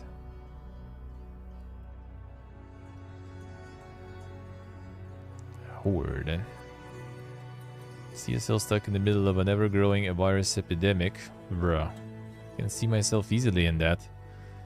Find and craft weapons and tools to fight against the living undead. Build a safe place to survive in this cruel apocalyptic world. With the mixed reviews. Yeah,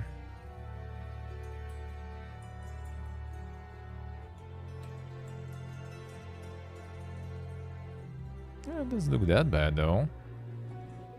Then why are we mixing?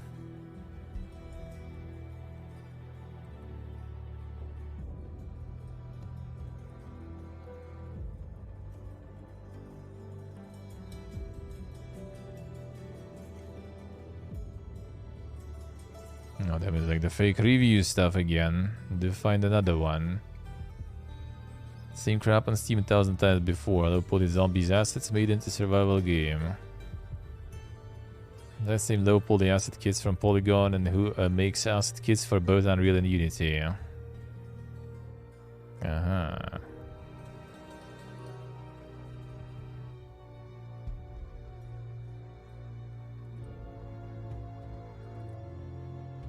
Loot and shoot zombies is fun. Yep, that's one of those I guess we got.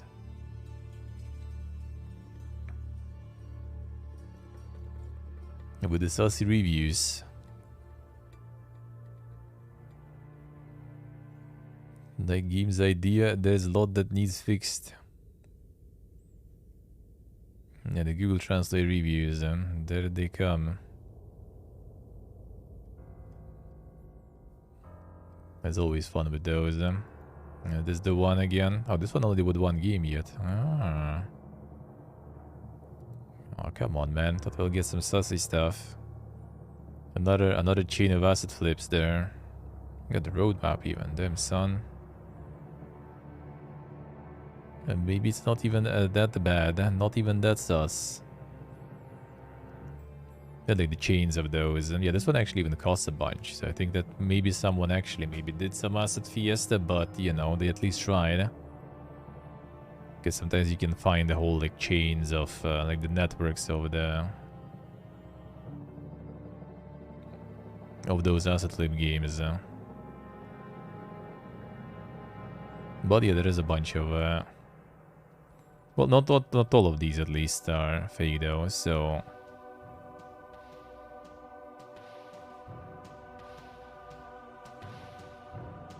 still some sus reviews for sure though.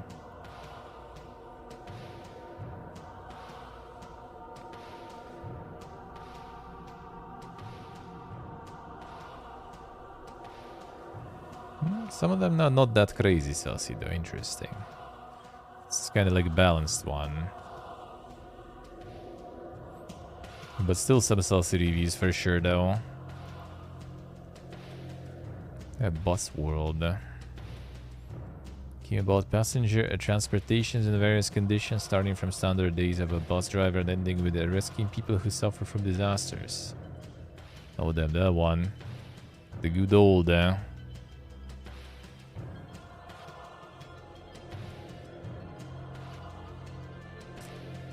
also quite fresh there.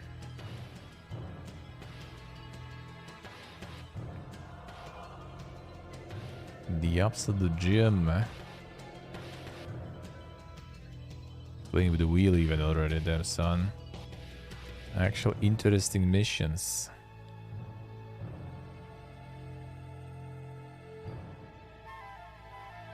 bunch of people with steering wheels then. Insane.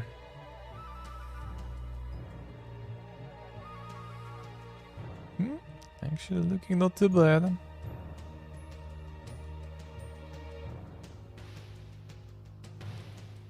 Not too bad. Yeah, Cultic seems nice. Cultic seems nice. And the chapter 1. The spider hack is out now. Duel with them spooters. Amiga. A story about humanity's last attempt to resist nature. Is lying in ruins. They have traces of huge claws everywhere. Once disturbed by people, giants began to wreak havoc around the world. But is there a solution? It must be the sequel to Giga. Nah, it should be prequel. This should be prequel. Giga is the next one. And then we're gonna get the Terra.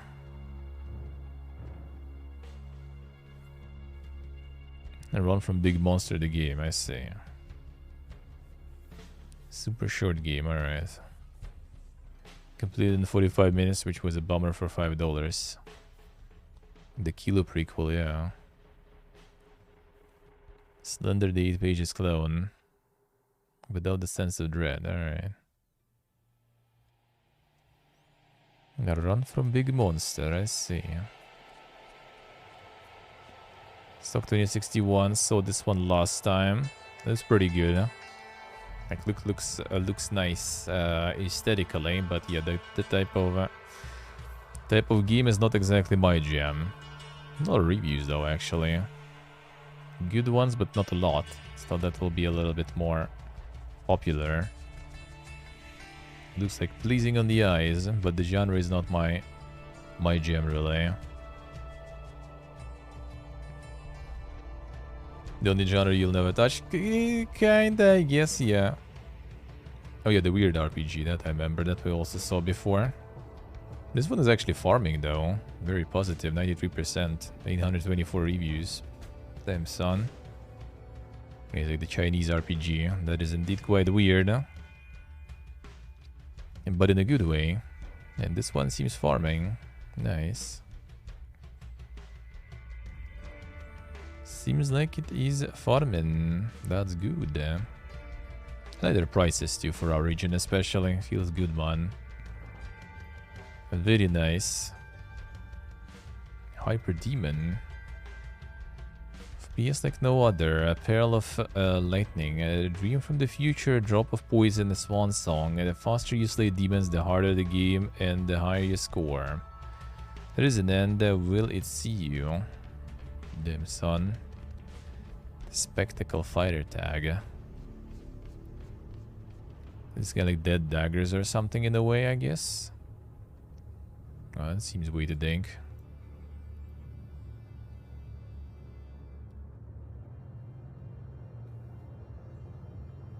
It probably is that little like the dead daggers or something. Epilepsy simulation. Yeah, that could be a bit. That is true.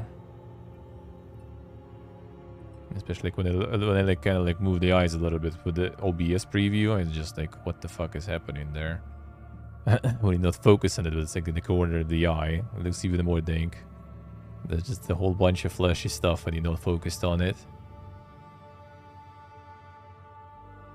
But yeah, overwhelmingly positive though, 95%. What the fuck? Should be proud that we can experience this. Feel like I'm battling demons on DMT. Ah, I see how it is. Incorrect summary of Devil Daggers. Alright, yeah, I figured that's probably something like that. It's like you were in a clown costume vomiting up ice cream and rotten Taco Bell in the crematorium restrooms. Damn son. The games of all time. Kinda wonder how you even like make it sometimes. It's just like a bunch of people who are like looking for some way to dink kind of game. This one also doesn't really cost like a meme, to be honest. It's like $5 even if we don't have regional prices. Still probably is at least $5, so... It's not something you get just for the meme. Oh, oh yeah, that's the Sonic, the bootleg Sonic. I remember. 14th of August.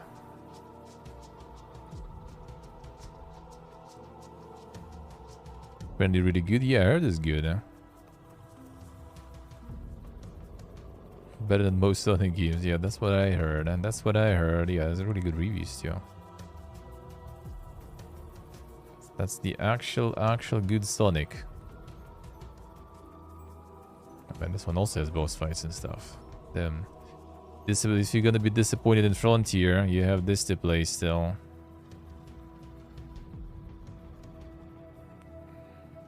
Might get something to play still. Similar to Tower Princess. Yeah, not sure about that one though. If it's similar. Yeah, pretty good. Pretty good. Frontier's out yet? I don't think so. I think they're still like pumping some like videos about it, like trailers and stuff, gameplay videos, boss fight videos and stuff. Oh, the Sunday Golden Prologue, yeah. It's out already? Out now, yeah. Oh, okay, I see. It's not available, I guess. Alright, classic. Classic.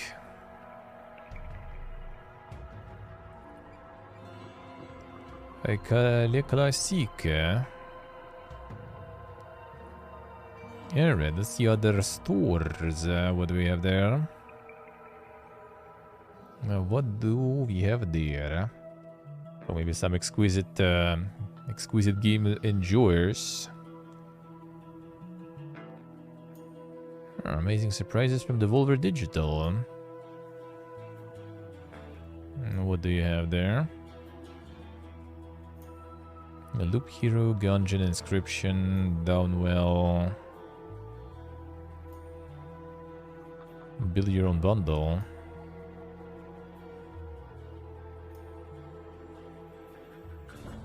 Let's see, interesting.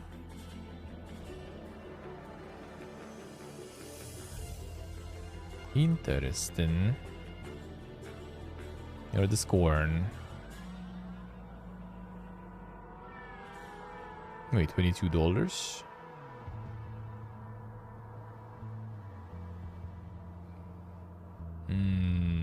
Wait.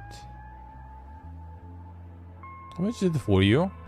Because that should be actually this is not my region. Doesn't cost that much in my region either. It should be, I think I had it set to Sweden or something. Is it that different on GOG? I kind of doubt it. 25 bucks with discounted. But we get it that cheaper on GOG. It's kind of sus. End of November, let's see. Let's see if I wanted that right. Well, is it that bad? Any GOG enjoyers? How much is it there? Yeah, Mark, yeah. Yeah, how much if you have GOG installed? How much Scorn there? Or on their website? 36 euro, okay. Interesting. GOG got like some borked stuff going there, maybe, I guess. I'm not sure. Which is probably that, right? Like around 25 euro max. Yep. Interesting. That's an interesting regional price then.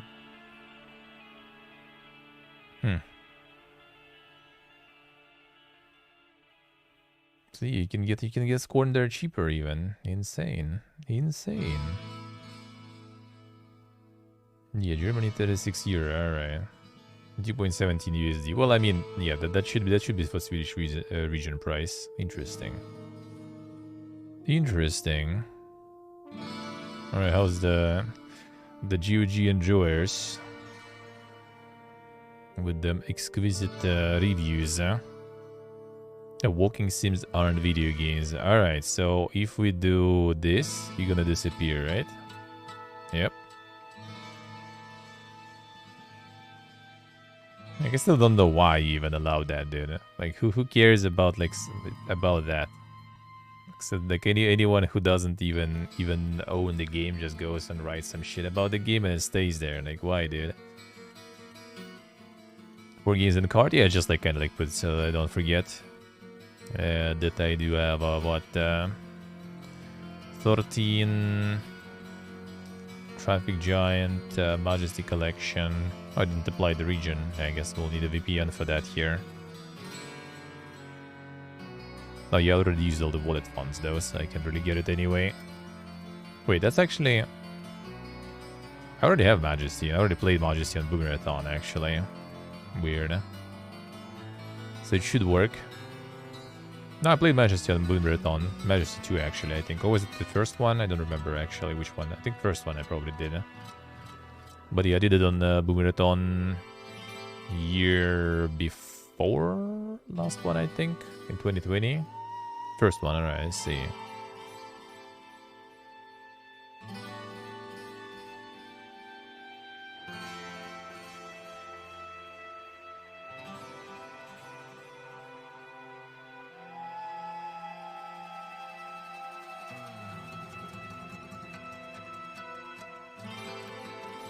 Atmospheric horror doesn't mean jack when the gameplay is about as interesting as watching paint dry.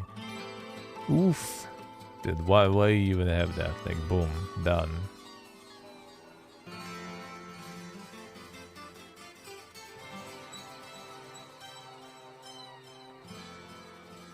Gorgeous game, but poor one. Needs refinement. I mean, not false, not false. Puzzles to be confusing, frustrating, and the combat that is here is underwhelming. Combat for sure. Combat for sure. I think puzzles are that confusing, though. I don't think anything really confused that much. The one with the lights is not even, like, confusing. Like, you understand pretty fast what to do, but it's just, you know... It's a little bit of a brain power that you need to put into it, so that's pretty much it. I wouldn't call it confusing.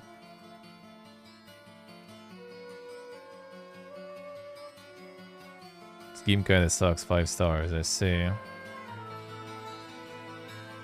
Unsatisfyingly short. True. Yeah, when you get more ammo, more weapons, then it becomes fine.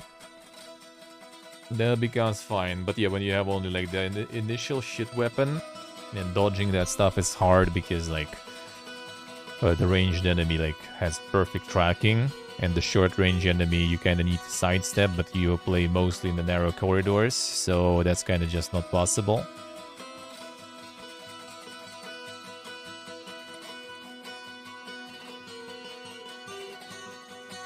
Terrible controls by a mouse. Camera rotate with strange jitters, it sucks. Alright, don't have that. Game for a niche audience. True. Well, they actually like looks like GOG. The GOG endures kinda actually a bit more refined here for sure. Except if you remove this, obviously, then you get all the Fiesta there. Play the game with a Game Pass. Yeah, I guess that's like the only really good way to use like the reviews not by owners if they played it in some other store and then they still went and wrote the review, but it just like allows so much like PPGs in that it's just like I'm not sure if it's really worth it.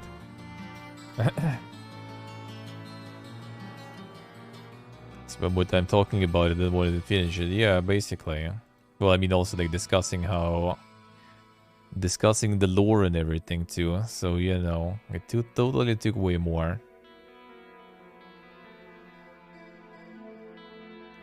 For sure. Cotton Lamp on sale, Chasm Drift. Yeah, that one also has actually disappeared from popular in Steam. That one is out now too. That one is pretty good too, apparently, October 10th. Some old schoolish also FPS action. So it's more like, I guess, in like the Quake style. In the Quake 2 style even. Has the demo to him. It's a Lost on sale, a DLC.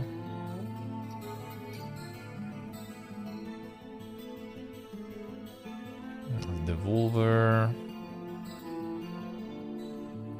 Let's see, so I see. Yeah, probably will get into that at some point. Like I wanted to, but yeah, it was like my vacation and stuff, so I kind of missed it. Didn't get my hands on some review keys. And buying stuff right now is a pain. I just basically at this point kind of like stick to the whatever I get the review keys for, and like Game Pass, you know, subscriptions and the back catalog. That's pretty much all I play really nowadays. Like I haven't bought anything in a while, especially since the Fiesta started. That's just the pain now. Empire Earth, damn son. That's some good stuff. Painkiller, did I get Painkiller actually? I don't think so. I wanted to get that too. Back in the day, I remember I kind of like didn't really get into it. I wanted to. I remember all the praise about it, but I didn't get into it really.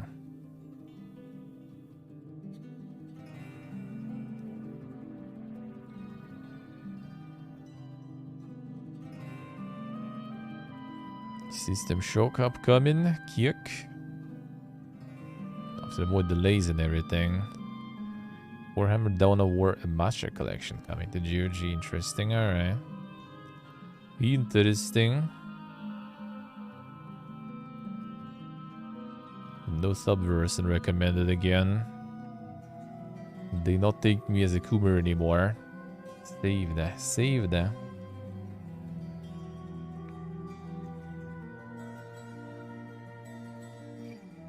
The Kingdom Come too. The Rogue Mage. Wait, what was that one?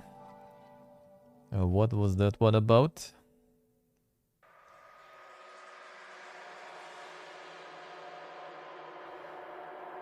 Alright, what's on the Yibin store? Oh, the Gwent expansion, I see. Then they have the Doom 3 on sale. Crazy, crazy. Building sim. Here's the Gotham Knights. Pre-purchase. It's time to pre-purchase. Can we even? Can get Gotham Knights? I don't believe it. Can we? That we can. Yep. Knew it. It's all the Epic's fucking store. Just remove it there. Remove it from the front. Why we even see that? And got them refunds. Can't refund because you can't buy. We saved already. Darkest Dungeon 2, new update. New progression system with meaningful choices. It's not gonna be time to revisit that at some point. The Rumbleverse new update. Ghostbusters Spirits Unleashed. Is this one out already?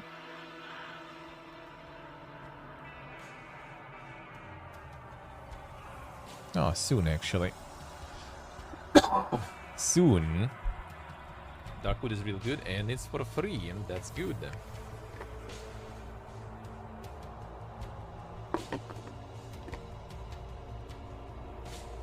That's good, damn.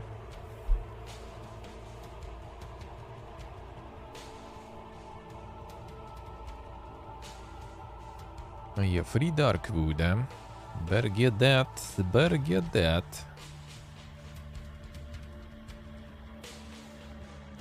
DC Multiverse game. Wait, which one? You mean MMO? Or which one? DC Universe Online? Oh, Multiverses? Or whatever that is? Yeah, no idea. All those fighting games and just... They just kind of come and go. I haven't really seen much of it. But I also not into it, so yeah, I haven't even like tried to look into it, I guess. Let's put it that way. Oh, Steam is nearly dead. Alright, I see. That was fast. That was quite fast.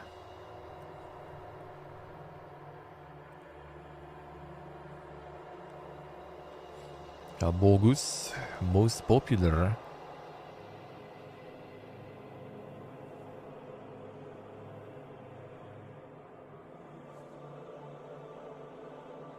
As per usual for fighting games, yeah, I think it should be like something really like huge and popular, really, to stay on top of the game. Let's see what did we see on Epic with Scorn?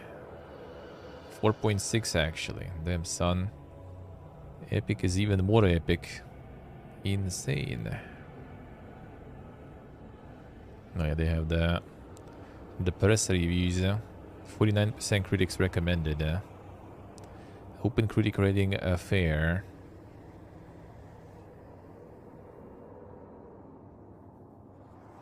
Hey Bjornillo. Well, let's see what the journals actually, real quick, have to say about it then. 71, I guess not too bad.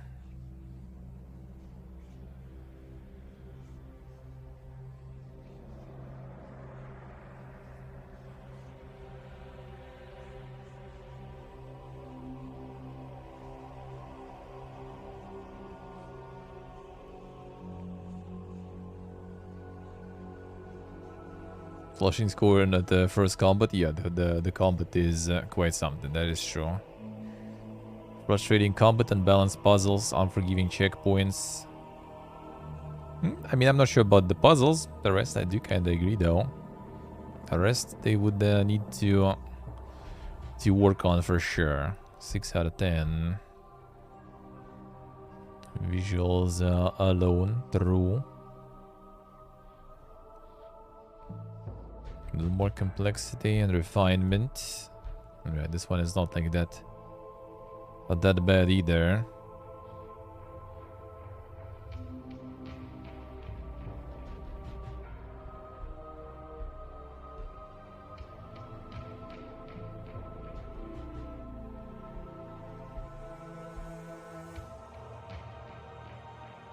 I mean, oh damn son.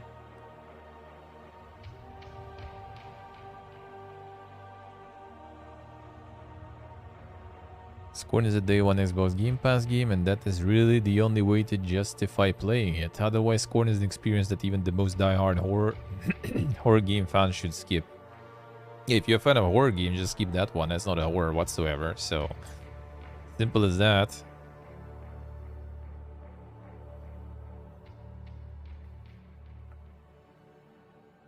Fails in every other level.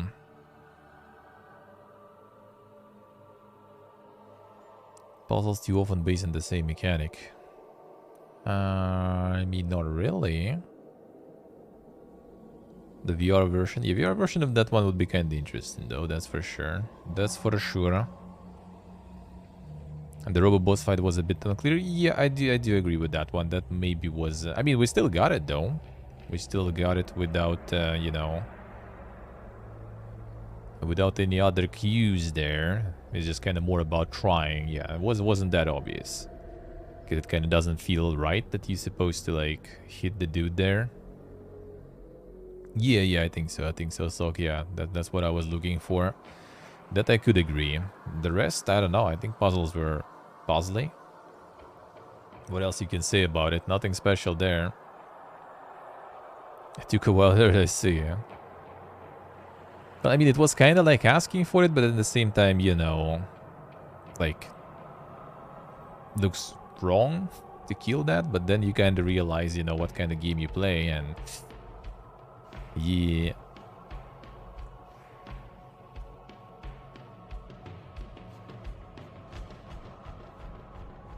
Shoots itself in the leg with superfluous shooting mechanics. Dude, I feel like they shoot themselves in the leg with that for sure. Very hard. Like, if it will be advertised as just a walking sim, it would be like... I mean, they still gonna get the... Like, I mean, they already, like, decent reviews, right? Steam reviews also gonna get, like, 70 out of 100, like, already, like, probably in a couple of days. And then it's gonna only up from there. But, like, bro, they could avoid all that. They could just, like, start from, like, 7 or 8 if they would advertise it properly. Because I think, in my opinion, they literally, like, all the shooting there is just to flex how cool the concepts of, like, the weapons and interactions with weapons are. And they are cool. I do agree. The guns are fucking cool. And how they look, how they reload, you know, how they work, it's cool. But, bro, the shooting is not cool. That was not cool.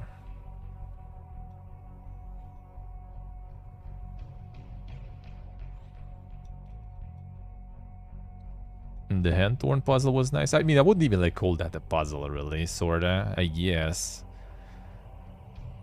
The lane to price ratio. Yeah, I do agree with that. A lane price. The quality of shooting was, like, by the end of the game, I was fine with that. Like, when it just started, it was kind of bad because checkpoints was garbage, pure garbage. And, yeah, the weapon you get initially was also garbage. So, that was the pain. So you have, like, the shitty combat with really bad checkpoints. That was, like, frustrating. Let's put it that way. And I didn't, it looks like I didn't even get, like, fucked that hard. Because someone, like, apparently lost, like, 2 hours of progress or something. I'm not sure how they did, like, 2 hours, though. Because I think, like, the longest one probably... actually, I still don't know. Like, could you even lose 2 hours of progress that way? That would be, like, very slow progress, I guess, to lose it, maybe. But, yeah, I could see that being... very annoying.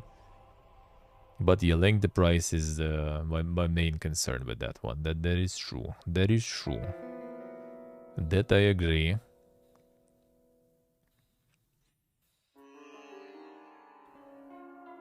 But yeah, embrace it for what it is.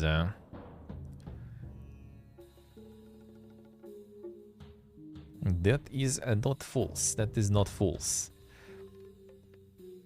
But yeah, the thing is, like, they also, like, the Steam page is full of false advertisement, like, for sure. So they just got a lot of people who bought it for that false advertisement and all the hype, basically. And well, that's what they got for it. So can't really do the Pikachu face with that, you know.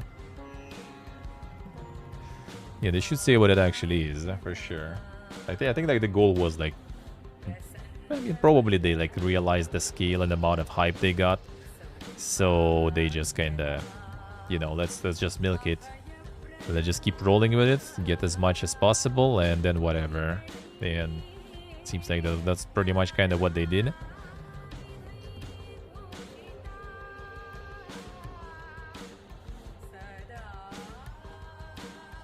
Yeah, Rev, but I mean, like, even this, like, the description even on Steam, like, was wrong. Like, as we checked before, like, even, like, the store page is misleading. Like, the store page is debating you, as I said, as we said before, as we checked before. Like, this one is, like, full. Even if you do the research, which is already, I guess, for many people, is gonna be like, even this is already an achievement, right? Then this one is already, like, a rare achievement. And this is also already, like, no, like, a lot of the stuff here is not true, dude, whatsoever. And then you basically would need to go for the Giga Rare achievement of, like, going to some, like, YouTube reviewers or, like, YouTube in general or Twitch or something to see what it is. Because honestly, like, I mean, what, like, where I learned is pretty much, like, from, like, other streamers and everything who tried the demo and stuff, and, like, people just told me that, you know, it's like, it's just kind of like the experience type of game, a little bit of a walking sim. Man, I was, like, ready for that, and it's all good. But if I would go and read here, I wouldn't know what it is.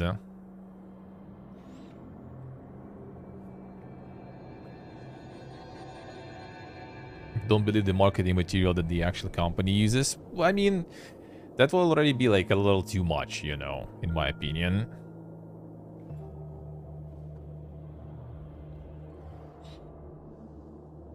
It's like, you know, you go to the store and you see like, the, you know, like, some sausage in the vegan ale that says it's a vegan sausage, and then you eat it and that's fucking meat. Then, you know, you kind of, like, you don't go to Google in the store, like, all right, is this sausage actually, like, vegan or not? Like, I see it in the vegan ale, I bought it. It's good then.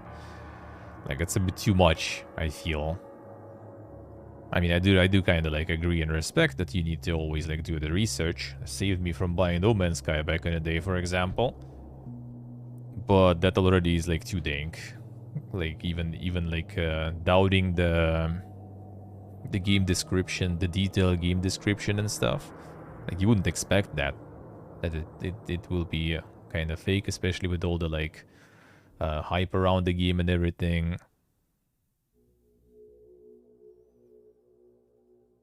It's like it's obvious for us, sort of, right? Because we also kind of, I mean, let's be real, right? It's Sunday and I'm sitting here talking about fucking video games, and you even sitting here watching me talk about video games. So, you know, we're a little bit of a different breed. We kind of boil in this stuff all the time, so we sort of know what is what and what is happening where.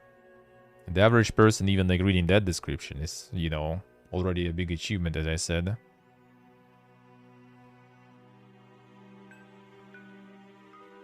That's why demos should exist. Yeah, I do agree. Yeah, demos should exist. That demo would potentially kinda solve that.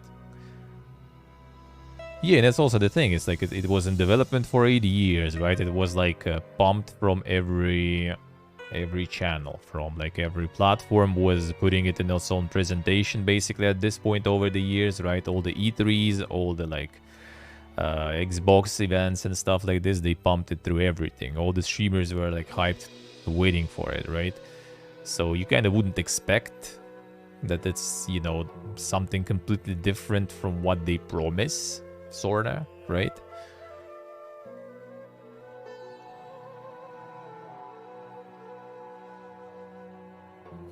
A deconstruct video game way easier, yeah. But I mean, I don't know. I don't think I do like that much research into like I usually just like go in if I feel like it. If I feel like playing it, I will play it.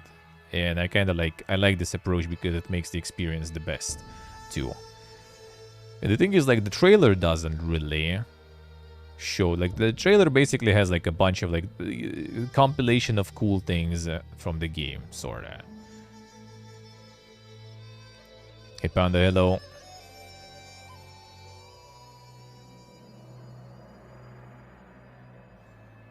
It's like I would watch the trailer. It's nice. I would like check here. Yeah, that looks like my kind of game. Looks interesting. I might play that.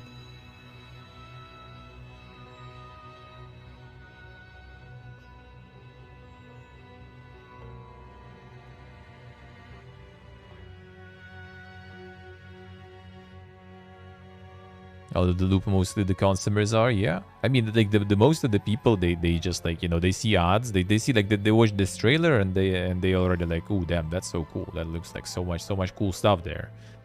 And then you realize you kind of saw all the cool stuff here, sorta. If you are in some crazy gameplay like shooting and stuff like this, right? Like you're gonna see all of it already, in a way. So yeah, I do agree on the fact that you need to do like more research, but like I don't think it kind of justifies the fact that yeah, there's a bunch of like misleading things here. Yeah, in my opinion, yes, Dave, I think so. And but most of the people don't go further than that. Most people don't go like further like the trailer and stuff even, I would say.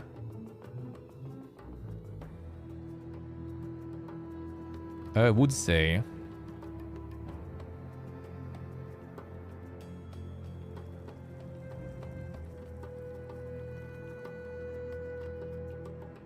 could be a horror game still. I mean, yeah, for many people it is really. For many people it is horror. That is true. That is true. It is.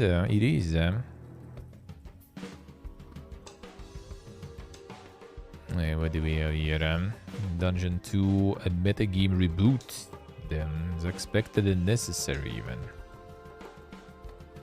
Didn't go well for that. The thing is that they like doubled down, I think, on all the fact that people kind of have like those wrong expectations. I feel they kind of didn't want to debunk that, you know, or anything. They just wanted to kind of reinforce that.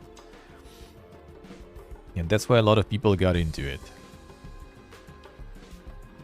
And that's why they're probably gonna get like good monies from that. So, you know, I guess it kind of did work in the end. for them, and reviews probably will also kind of fix that later. Debunk that in the Reddit AMA. Well, that is something I didn't read, and that's what something would have probably like less likely would end up to. So to be honest, so like most of the people, I doubt they did read any of that.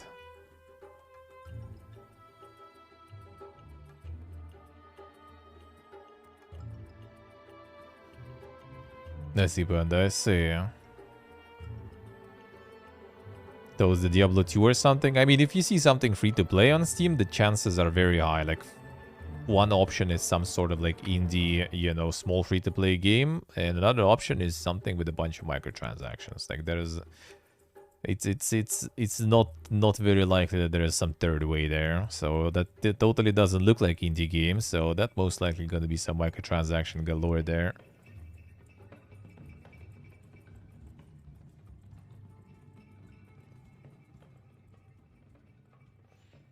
Yeah, Steve, that's true. That's true. I think the descriptions probably were written like years ago, and they just like didn't even bother with that. In my opinion, most likely. I don't think it was like exactly, you know, like with malicious intent, like misleading on purpose. I think they just kind of like wrote this probably long ago and haven't changed it in a while. That's it. Probably. Probably. Might be wrong. I think you could see like the edits on SteamDB, but I think it also like shows when like the game was updated, uploaded and stuff. So that probably is not gonna do a judgment to it properly. Let's see. Oh, actually no, you can change the check the text log, I think, too.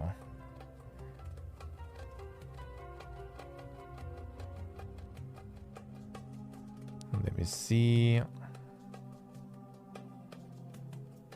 Permission, config, history, I think, right? Let's see.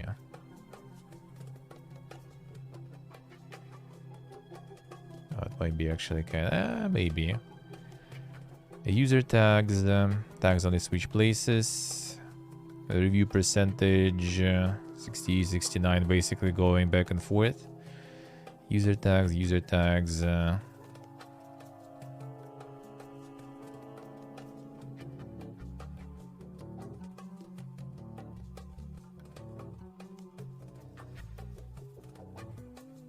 change movies trailers. Okay, so this actually changed.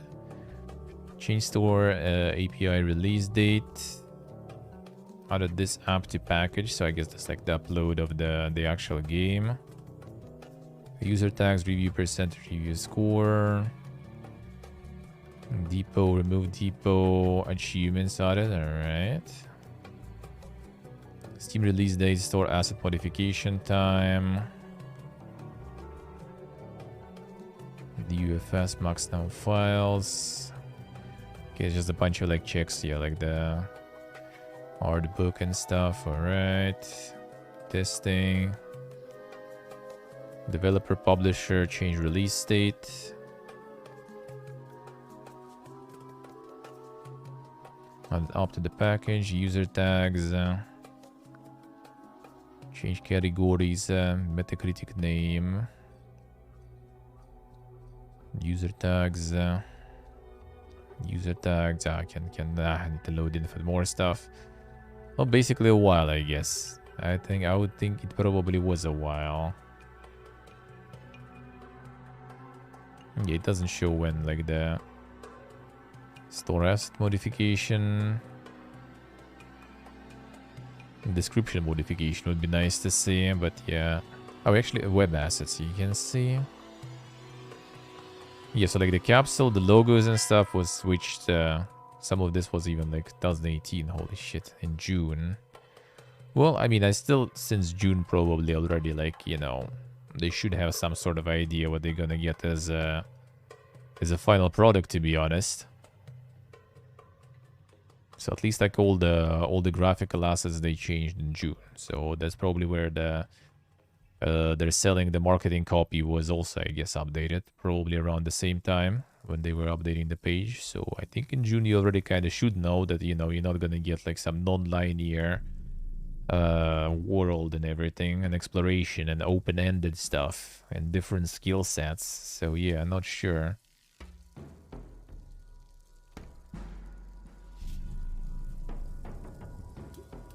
They actually target the wrong audience for years. Yeah, I mean, I don't think they like. I think they did want to target the right audience. It's just, I guess they didn't make it in the end.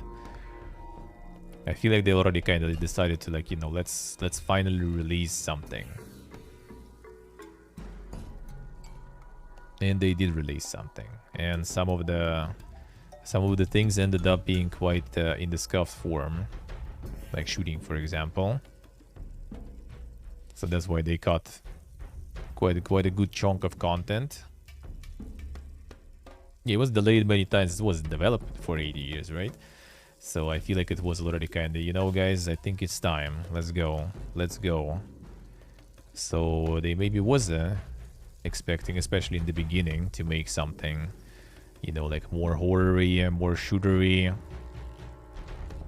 And then it didn't really go like this. Then it didn't end the way they wanted to. Alright, let's get to the news. What's with the video games going on?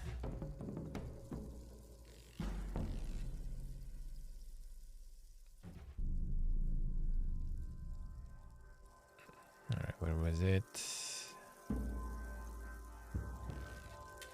Should be here. Alright, there we go. There we go.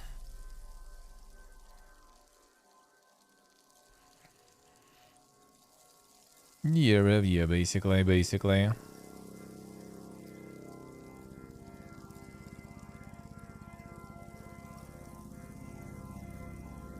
I got confused because of the demo there, Panda. I see. Yeah, that makes sense. Alright, let's see.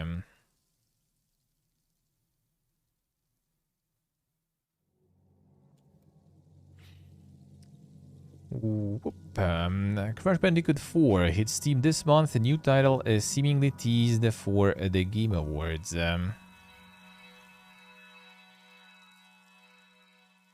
October 18th is gonna be.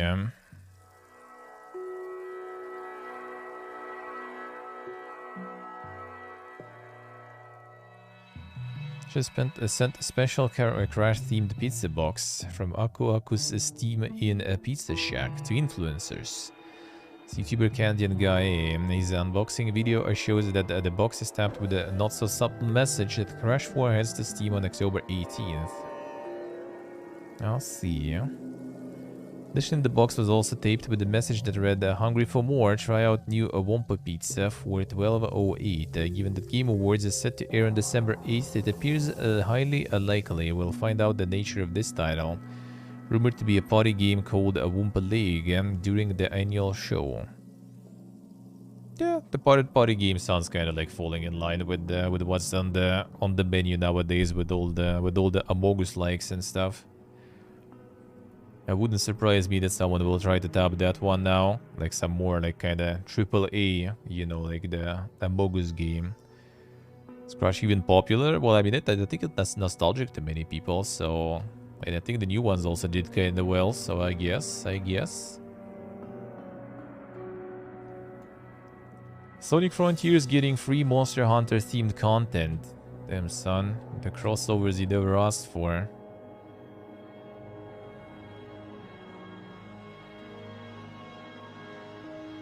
Insane.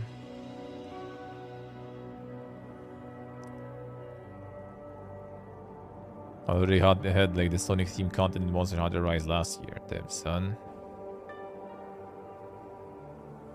Could afford the game unlike Spyro, yeah. That looks quite scuffed indeed. That is true.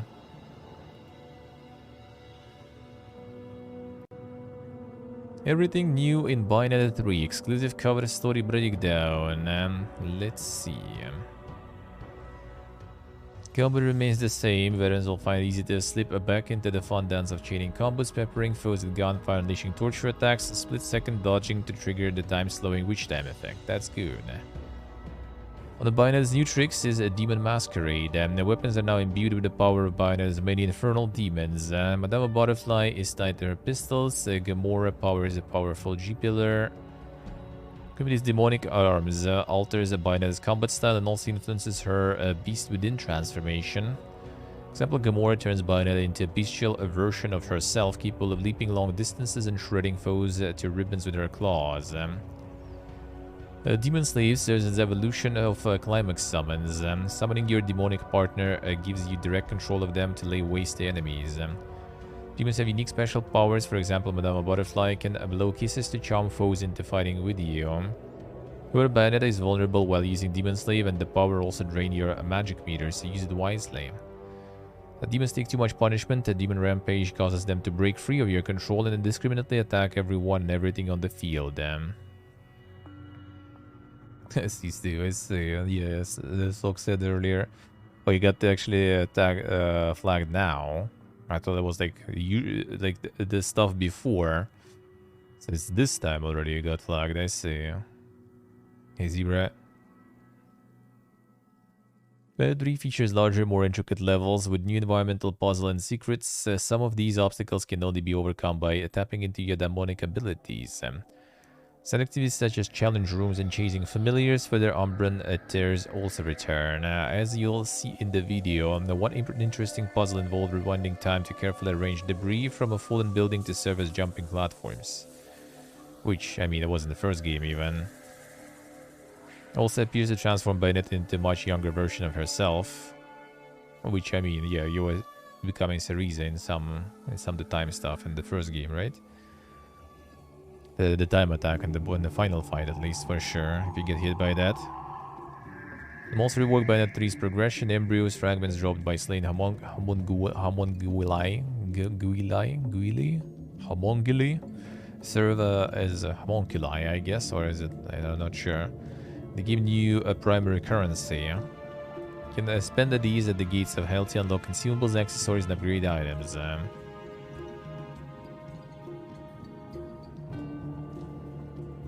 You should be homunculi, not this way, yeah. Halos are still present, but are now a rare prize that unlocks secret rewards, and also earn orbs used to unlock abilities in the game's new skill trees. Oh, skill trees also, okay. The RPG systems. It's probably just like a bunch of like commentary and stuff there too, right?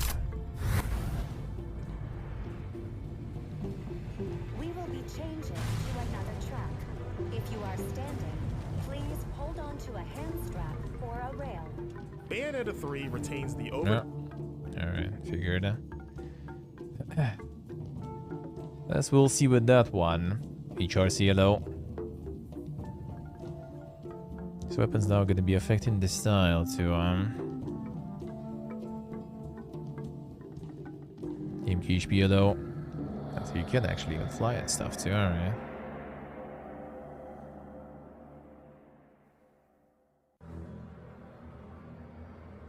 I mean, that's kind of cool though. The transformations are nice. The switch, man. We'll see. My friend's probably... Oh, you become a Cereza, but like not as young, I guess. Alright. Friend probably will get it. I get a cat too, nice. Like saving the cats for one of the resources or something. We'll see. Friend's gonna be getting this probably. Maybe I'll yoink. Maybe I will get the...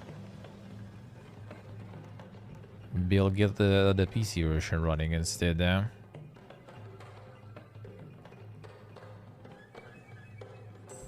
Buy it for gameplay. Well, I don't care what people gonna buy it for, but the gameplay is the shit, dude. That's what you need. I mean, we'll see in this game, though. Sure was good in previous ones. Actually, the second one I played only released long ago. Long ago. First one I played already many times. And even after release of the second one, too. That's good stuff. Assim que HPSC.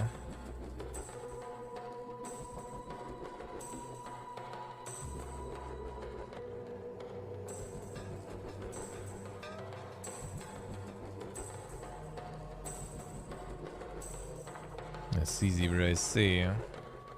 He knows, he knows. I'm gonna like watch a bunch of trailers about like the new protagonist and stuff. I think whenever I just like get to play it, I'm just gonna play it and whatever. Like no real point to dive too deep into all these trailers. It might also end up kind of being not like super crazy good. You never know with Platinum, especially nowadays. You might as well just wait, see what happens, see how it goes.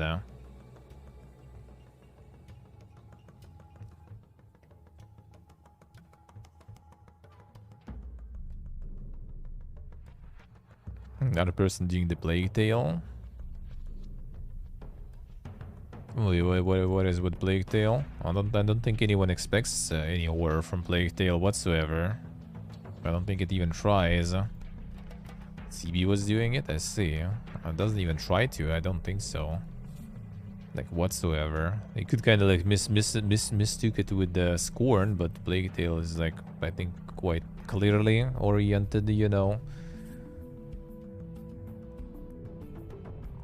Witchfire's early access launched late early 23, and another one. Decided to rework Witchfire's arena-style combat into open-world format. It's already 4 PM. What the fuck? Where did the time go, dude? Hell's Witchfire? Witchfire was actually looking really cool. I don't know if they have the trailer here or something. Well, there is it there. That one is already kind of on the radars for a while, because it might be potentially good. But it's like... yeah, it's like it's constantly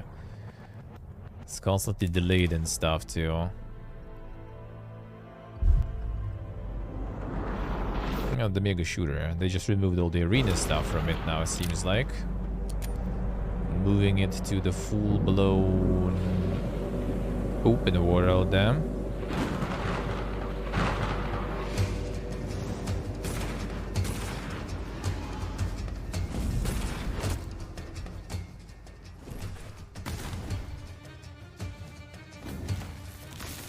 But I'm not sure how it's gonna go with the open world. We'll see, I guess. It's quite often with shooters, in my opinion, that kind of ruins it.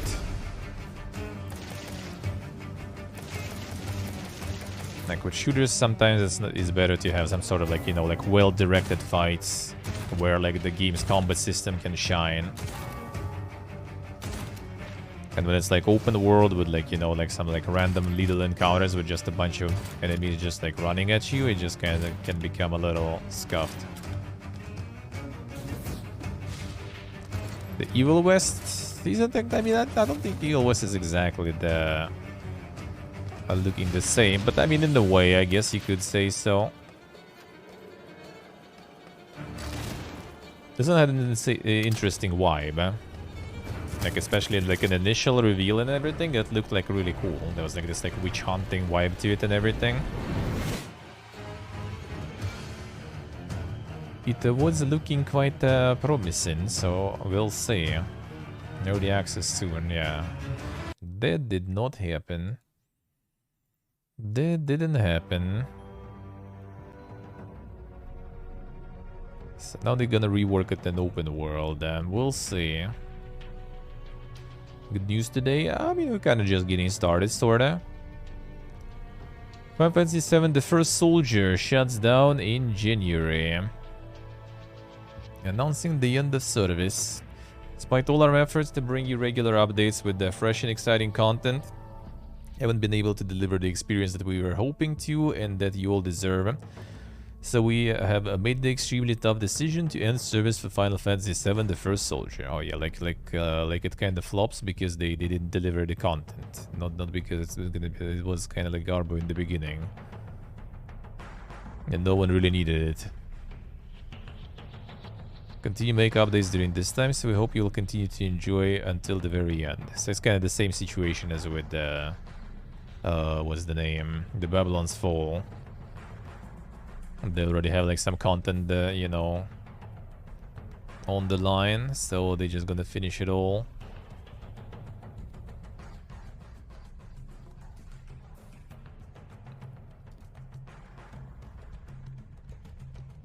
Star Trek Resurgence pushed to April 2023. Dramatic Labs announced this news on Twitter, stating it's taking the extra time to ensure a truly immersive Star Trek experience. Can read the full statement below. Alright, more for the spring. The spring is gonna be insane. Though the games you never heard of, or you haven't heard about the Final Fantasy BR stuff. Alright, this the interview.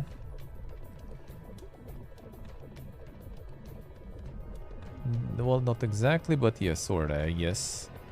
Yes, so that's the one. Helena Taylor says Bayonetta 3 absence due to immoral compensation. Calls for fans to boycott the game. The trigger warning then. The following article contains mentions of depression and suicide. Well, Bayonetta's 3 most head-scratching elements in Platinum's decision to switch Bayonetta's voice actor from Helena Taylor to Jennifer Hale. Taylor played the Umbra Witch in the first 2 games, but Platinum explained in our cover story that she wouldn't reprise the role due to various overlapping circumstances. Taylor had been largely quiet on the issue, presumably due to a non-disclosure agreement, but has broken her silence with the fiery message claiming immoral compensation from Platinum is the reason her role was recast. In a Twitter thread, Taylor shared a 3-part video message where she explains how things fell apart between herself and Platinum. It says that Bayonetta 3 was in development. She was required to re-audition for the role, which is standard practice since a performance voice can change as they age. Taylor states she passed with flying colors, to which Platinum presented her with what she describes as an insulting offer. Taylor says she then wrote Platinum co-founder and Bayonetta 3 supervising director Hideki Kamiya directly to demand what I'm worth. She claims Kamiya replied by expressing his value for her talent and her popularity with the fanbase. Platinum then offered her a $4,000 flat rate for her for the entire voiceover job. Bayonetta franchise made an approximated $450 million. That's not including merchandise, says Taylor. And this is an insult to me and the amount of time that I took to work on my talent and everything that I have given to this game and to the fans. I'm asking the fans to boycott this game and instead spend the money that you would have spent on this game donating it to charity. I didn't want the world and I didn't ask for too much. I was just asking for a decent, dignified living wage. What they did was legal, but it was immoral. A classically trained actor, writer, and art and director says she's calling for the boycott as a show of solidarity for underpaid workers. She comments on England's cost of living and wage issues, saying there are nurses going to food banks to feed their children. It's not right, it's not acceptable. It impacts mental health. Taylor says the financial strife caused her to suffer bouts of depression and anxiety to the extent that she was at one point suicidal. Not afraid of the non-disclosure agreement, says Taylor. I can't even afford to run a car. What are they going to do? I take my clothes? Good luck to them. So Platinum's statement implying that the scheduling conflict was the reason Taylor was recast, she responds by saying Platinum had the cheek to say that I was busy, that they couldn't make it work with Miss Taylor's schedule. Well, I had nothing but time. Taylor then comments on Jennifer Hale replacing her, saying they now have a new girl voicing her over, and I love actors, I wish her all the joy in the world, I wish her all the jobs. But she has no right to say she's the voice of Bayonetta. I created that voice. She has no right to sign merchandise as Bayonetta anymore than I have the right to sign as Eva Green, even though I was her parrot on the video game The Golden Compass. That portrayal is hers and hers alone. Taylor concludes by saying they'll probably try to do a spin-off with John. Don't buy that one either. Dropping more now that the NDA is over, I guess I see. Hideki Kamiya seemingly tweeted a response, writing, sad and deplorable about the attitude of untruth. That's what all I can tell now. So there it is. We'll see or if Platinum as a whole responds, especially illegally, since Taylor is evidently breaking an NDA.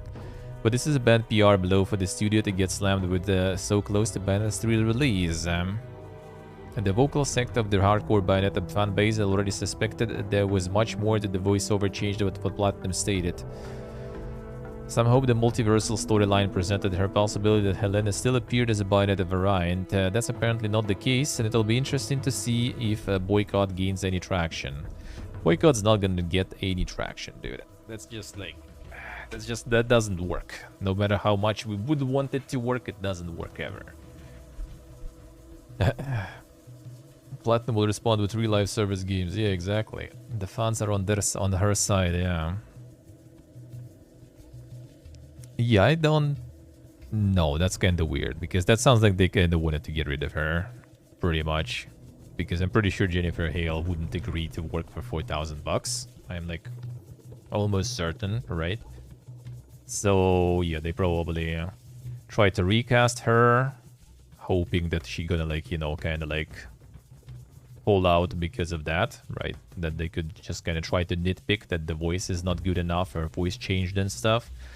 But the recasting went well, so they were like, all right, plan B, let's roll out like some low pay and see her peace out so we can get someone else on board, someone famous and everything. That's pretty much it. Sound like, I mean, I wouldn't even say like famous is also quite like I don't know. I like really a lot of people who just like care too much about like the voice actors and stuff, who know voice actors. Like you need to know and you need to care. I don't really know them and I don't really care, to be honest. Like whoever is gonna be the voice actor there, like what's the dude who's like everywhere, the NFT guy. Like, I don't give a fuck. Like, if he's on board or he's not on board, that doesn't change a shit to me. Like, the voice acting, bro, like, you can just give me full text. I played too many old school RPGs. I can read it myself. I don't care. I don't really care too much. I wouldn't really care in case of Bayonetta. There would be no such drama. I wouldn't, like, I mean, I probably maybe would notice, but, I mean, it wouldn't change the thing to me. As I said, like, when I was playing Bayonetta 1 initially, I was just, like, skipping all the cutscenes because I didn't really know English that well back then. I was just playing for the gameplay. I didn't really care. So I still kind of like, until like, I mean, I kind of still don't even know exactly what's happening in the game that much. Like I've seen cutscenes after already, but I still don't even like know that well what is happening there with all the time travel and stuff.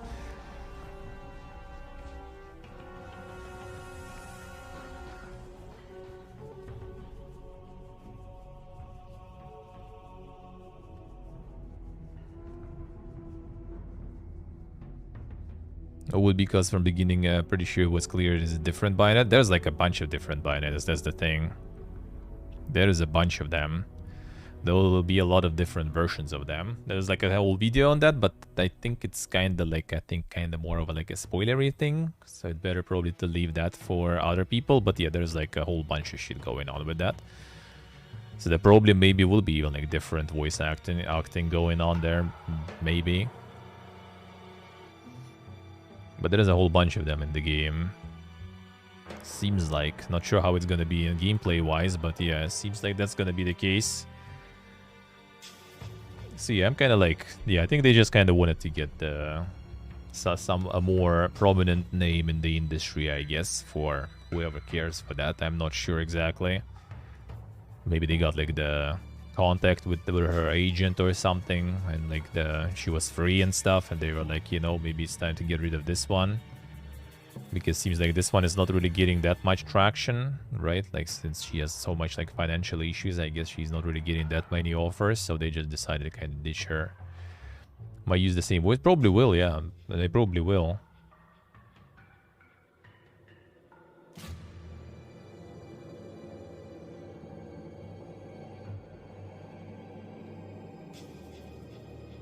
This is okay, see.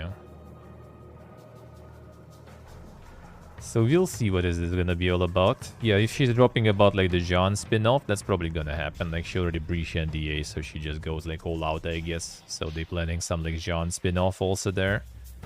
Maybe she was also cast for that one and also wasn't really making it through or something.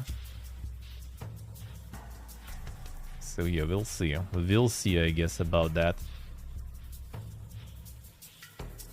What's gonna happen? What Platinum gonna respond? Except for Camille blocking more people, I guess, on Twitter.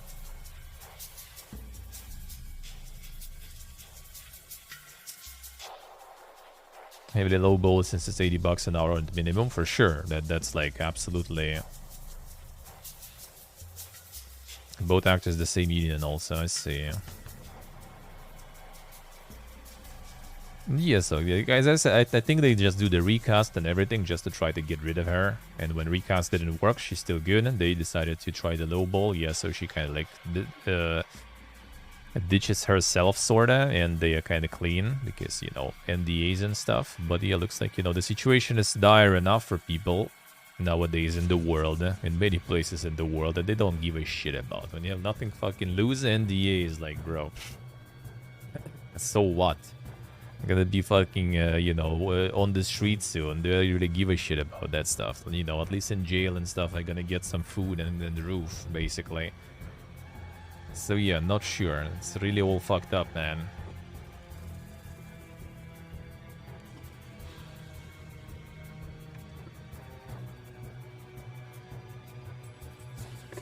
Let's see, Steve, I see. Yeah, and all that from, like, you know, the multi-dollar company.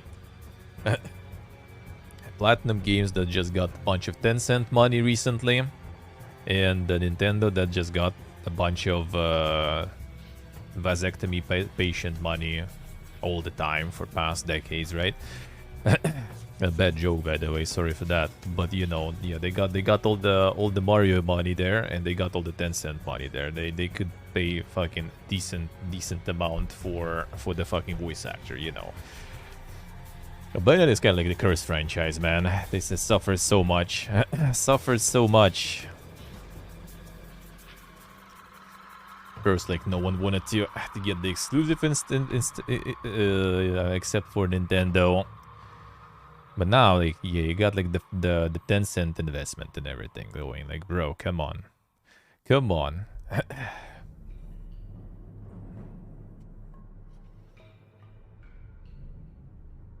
Really based. Well, I mean, I do kind of think that some of their marketing and strategies with the games are quite special, and the fan base might be quite rabid quite often. But I mean, gotta give them that. A lot of things they do are pretty interesting. And you know, people still buy them, so that's good. But yeah, I think the fan base might be a little too dank sometimes. Square Enix Montreal rebrands as Onoma, the new name to serve as an umbrella to multiple products, programs, and initiatives. Announcement said.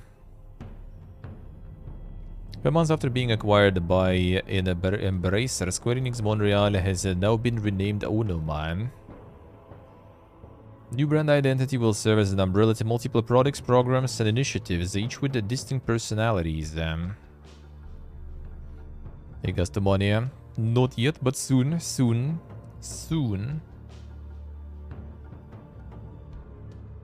Yeah, so these guys were sold alongside Eidos Montreal and Crystal Dynamics.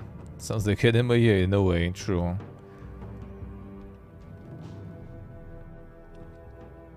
So this one is also, so you like part of Square Enix basically was sold, not just like independent studios, but even them. Insane. Degree Chief Aaron, hello sir. Game Pass reportedly made $2.9 billion on consoles in 2021. Documents from CAD show service represented 18% of Xbox's revenue last year.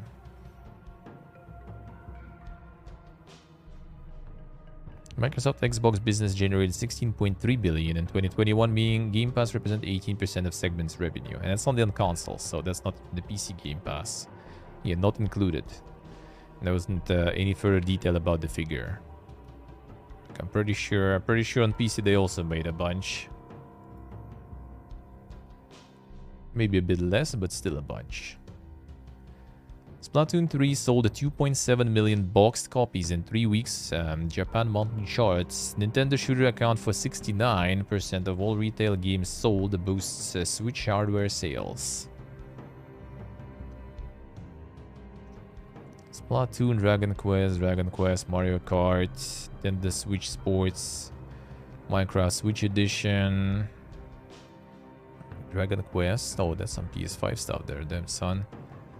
Taiko no Tatsujin, Rhythm Festival, Earth Defense Force, Kirby and the Forgotten Land. Yeah, that's the Switch country, man. That's the Switch country. I kinda can see though, right? Like just supporting your local devs. That's kinda happens with many countries, I guess. But yeah, like some audience can get like way too rabid, you know, like the fan base is way too fanboy, and let's put it that way. Sometimes a bit too much.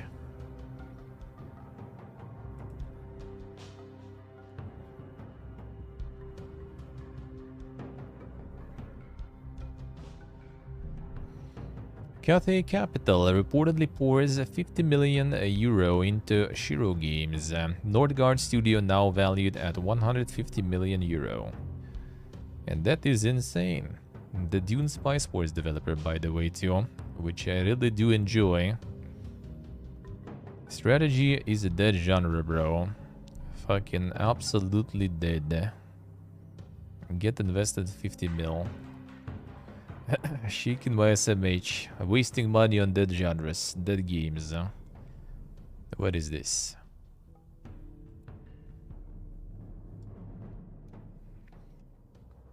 MetaQuest Pro headset announced, launching October 25th. An Xbox Cloud Gaming also coming to a MetaQuest at a later date.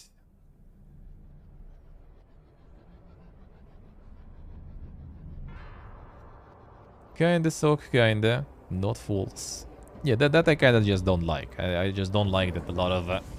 like, if it's their product, they just get, like, automatically, like, you know, extra bonus points. Like, I do agree a lot of their stuff is, like, maybe even, like, the same shit again and again, but they still add a lot of, like, interesting things. And, like, Mario Rabbids, for example, like, a lot of things they show in gameplay trailer, at least, looked, like, kinda interesting.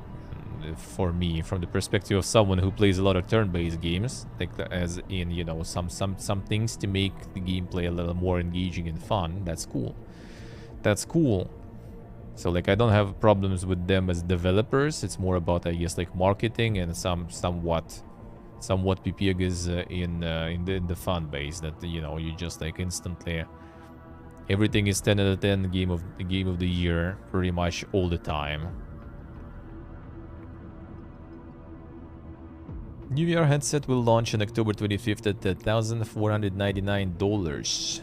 256 gigabytes in storage. Compared to MetaQuest 2, the Pro's optical lenses will be 40% lighter, Meta said. It will also feature higher resolution screens. Facial and eye tracking capabilities, which the company said will help improve social presence in apps by having avatars reflect users' expressions. Oh yeah, that's super needed. The metaverse time. MetaQuest Pro will be fully compatible with MetaQuest 2's library of apps. Like also 40% lighter, but that's gonna be only lenses. Like I'm pretty sure lenses are like not a huge probably part of the weight of all the device. So like overall decrease probably is gonna be not that tangible.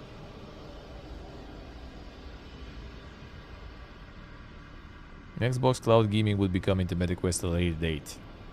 Apparently that's gonna be just like literally you seeing the screen in VR with the cloud stuff there.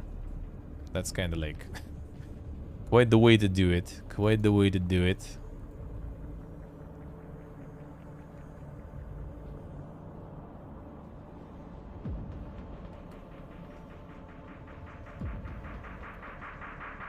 Google announces cloud gaming Chromebooks in the wake of Stadia shutdown. Game Center laptops will have NVIDIA's GeForce Now pre-installed, as well as support from Xbox Cloud Gaming and Amazon Luna. Details of the IdeaPad gaming Chromebook, the Asus Chromebook Vibe Flip and the Acer Chromebook 516GE, all of which have been built to specifications that enable game streaming. Yes, all three will have 120Hz high-resolution screens, have been tested by Gamebench to run titles at 120 frames per second with input latency of less than 95 milliseconds. Models will either have Wi-Fi 6 or 6E connections, and some will feature RGB gaming keyboards.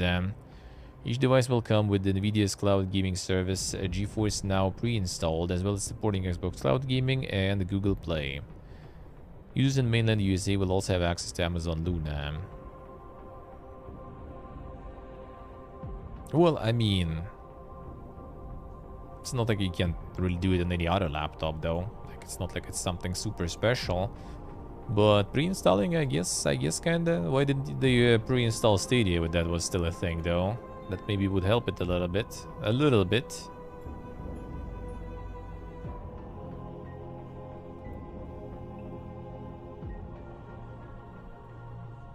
Activision Blizzard facing another sexual harassment suit. Latest movement to sue the company says manager threatened blackmail, demands removal of Bobby Kotick as CEO. Yeah, about that. Suit was filed in Los Angeles Superior Court by a woman identified as Jane Doe, who claims product manager Miguel Vega groped her, belittled her, and made frequent unwanted sexual advances toward her. Suit says Vega also had compromising photos of her from virtual friendship they had years before her employment in Activision Blizzard. She says he threatened to release those pictures repeatedly, once telling her, "Maybe I'll blackmail you with those pictures. I have to get you to leave your husband so you can come stay with me." Suit says the most recent such threat was made in August of 2021, weeks after the California Department of Fair Employment and Housing filed a lawsuit against Activision Blizzard, alleging a publisher was a breeding ground for harassment and discrimination against women. They reported the blackmail threat, and the suit says the manager was fired the next month, but argues that the company had tacitly accepted Vega's conduct by not acting earlier, suing for damages as well as calling for Activision Blizzard CEO Bobby Kotick's removal. "We take all employees' concerns seriously," an Activision Blizzard representative said. When the plaintiff reported her concerns, we immediately opened an investigation, and Mr. Vega was terminated within 10 days. We have no tolerance for this kind of misconduct. Attempts to contact Vega were not immediately successful.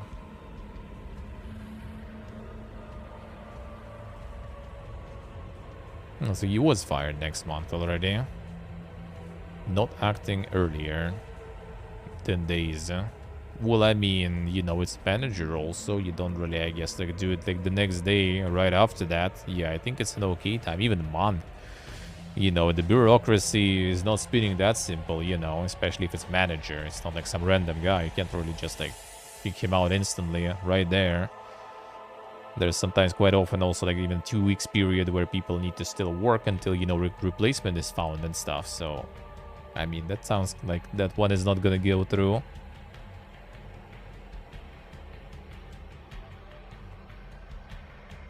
True, stay true. Well, I mean, it seems like the guy got like already fired and everything, and that's kind of like an old story. So I think like if you think about it, it's probably like a lot of gaming companies and stuff might have something similar there, because a lot of them, especially the ones that are running for a while, were kind of just like this like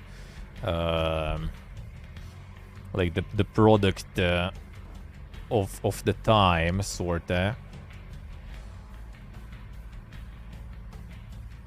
Hard is not to be a creepy motherfucker. That's the thing, exactly. It's like the, you know, just like a bunch of people who got, who were potentially like kind of weird and awkward and everything socially and stuff, who got a bunch of like, you know, kind of power and everything because something they were doing instead of like some shit for nerds became like the mainstream industry with like fucking billions of dollars in it. So those kind of weird guys just got a whole bunch of power, pool, and money, and like the full carte blanche to do whatever they want. And only now, of recent few years, it pretty much kind of started to come to attention of people that that's happening, and it started to like get surfaced and get some traction and some you know, some attention and some fighting with. So it's probably gonna like kind of calm down and become more civilized slowly. But yeah, I think there's like probably like a bunch of those like old companies. If you dig deep enough there, you probably will find some shit like this. And not even only in gaming companies, really. Because the manager dude probably doesn't even play games. You never know. It could be someone like from like the old times manager, you know, like a lot of leads there who were fired or who left themselves. They were playing games at some point at least, right? That's how they got into that stuff. So you never know. You never know. And it's just kind of like the vibe in general, you know. Like if it's like you might be someone from the side and you get in some environment and you see that it's fine, you know, to just do the cubicle crawl, that it's fine to like drink, you know, breast milk of someone, and he's like, dude, man, that's kind of like some interesting place here. I can also unleash, you know, my inner demons here. So yeah, I think it's just kind of, it's gonna take some time. I'm also not sure how it's how, like, I think like whenever, like, it's like the test of money, test of fame, you know, as we, like some fairy tales here, like say it's like the water, fire, and, like how you would translate there, like the pipes, the, like the trombones, I guess. I'm not sure exactly, like, you know, so like the test with fire, with water, and with fame, basically.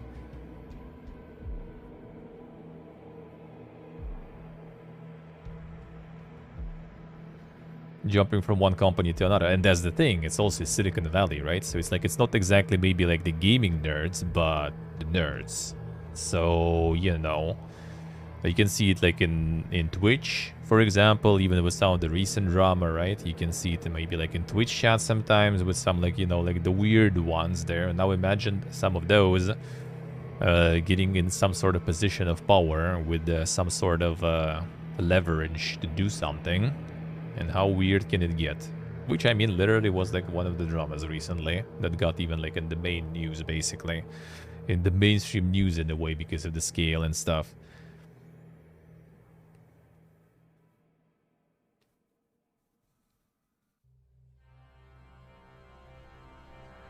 In short, too many perverts out there. Yeah, I don't think it's like exclusive to some particular. It's just like, especially in those like nerd companies with like video games, and like, you know, in the Silicon Valley, there's probably just not a lot of ladies in those positions. Just a bunch, like the boy club. That's also partially why the problems arise. And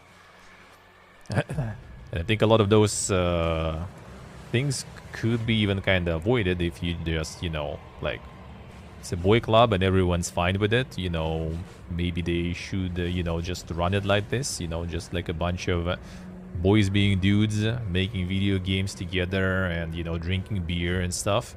But then people come like, oh, how can you be a company with just dudes working here? We need, you know, we need all the quotas and everything to be filled and stuff. And then they start, you know, changing that concept, but concept refuses to change all of a sudden. And then there comes some weird situations arising from that.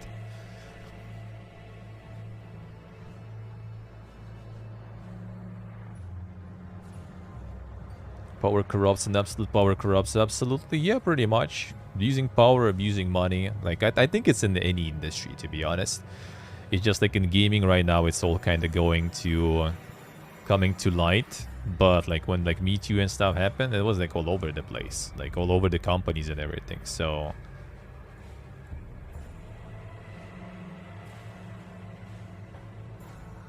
parents started dating at work. Yeah, like I think that was like kind of normal for a while. You know, I mean, I think kind of still is. Like, there is nothing wrong with that, I feel. It's just about how you like, I don't think your parents started dating after like your father like blackmailed your mother with her news or something, right? Or when he like groped her or something like this. Kind of doubt it, right? So I think you still can have that. It's gonna be like scarier to try, you know, because like that's in general the situation, I feel, especially in like the environments like, you know, like Twitch, for example, and stuff like this. Is like it would be really hard to even like, you know, to try to pursue something. Like if you like someone or something, it will be even kind of like weird to even like, you know, approach them or some shit, because it might be taken with completely like different twist. That is a bit of a problem. That is a bit of a problem, but also, I mean, is it really? I think people who want to find a solution, they will kind of find it like properly.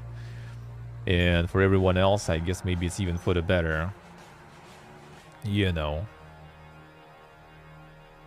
Don't make it awkward, eh?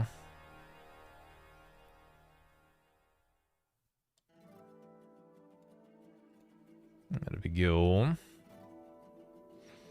Against any kind of dating? No, I think it's like probably companies like own regulations. I don't know, maybe like some states have that separately, but I don't think that's like... I think it's in general, just like kind of like even like with the in streamer circles that even like mentioned like many times. It's like, you know, it's kind of like better don't really try. Don't make it awkward. That's the main rule, I guess. Let's put it that way. When it happens naturally. Like you will know, I guess. Let's put it that way. Because those encounters like that I witnessed back in like conventions and stuff, they didn't end up with any Me Too's or anything, and they were completely fine. Sony paid $3.5 million to put Ark Survival Evolved on PS Plus. SEC filing also gives insight into Game Pass revenue for Studio Wildcard's title. The Ark titles on Game Pass. Initial agreement expired in 2021, but was then extended for Ark Survival Evolved, while Ark 2 will be on Game Pass for 3 years. Company recognized $2.5 million in revenue related to Ark 1 perpetual license for the 6 months ended June 30, 2022, and deferred $2.3 million related to Ark 2 that is included in the long-term portion of the deferred revenue. The filing read. Back in August, Microsoft spent $600,000 to bring Big Cheese Studios' cooking simulator to Xbox Game Pass. They farming, man. They farming. Amazing deal for Microsoft. Well, I mean, I think it's pretty good for Ark also. For Ark 1 is super good. Like, that shit is out already for a while. Like, sold everywhere as much as possible. So, like, milking some out of that even more, that's good. Ark 2 though, for like 2.5, 3 mil, considering 3 years also. And they got like the Vin Diesel and everything on board. I think that one is a good offer for Microsoft. Maybe that was kind of like combined one. Like, alright, we get your first game for that amount of money. And that kind of goes also like partially because we're gonna also have your second game, which you're gonna get us like with some discount or something. Maybe. Because for Ark 2, I feel like that amount of money for 3 years, that's probably nothing. Like, that shit probably gonna sell like crazy. Like, Ark is huge, actually. Much actually even people playing it. Like, amount of reviews alone and everything, amount of sales probably is crazy. Many people playing on Steam alone. Yeah, that's... For the game that old and everything, that's pretty good. I would say. It's like 70k people pretty much playing. Well, all-time peak was actually 4 months ago. 150k, and probably some like DLC or something again. Like, this shit is still going. Most played game on Game Pass. Yeah, Ark is insane. I mean, it's fun though. Like, whenever we had like this... Well, I mean, there might be actually even like a sub-server on. Like, I just haven't checked in a while. Because he usually still has a whole community of people who still play that all the time. Shit's crazy, man. Took Games rebrands as Invoke Studios. Studios will continue to operate independently under Ubisoft veteran Dominic Guay.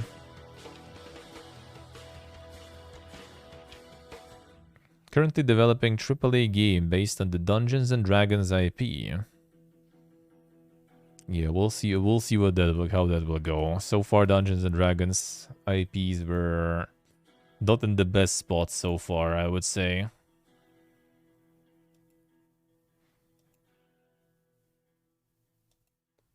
Alright, let's see this.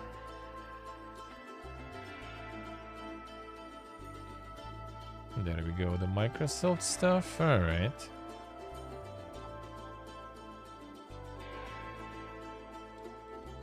This one, right?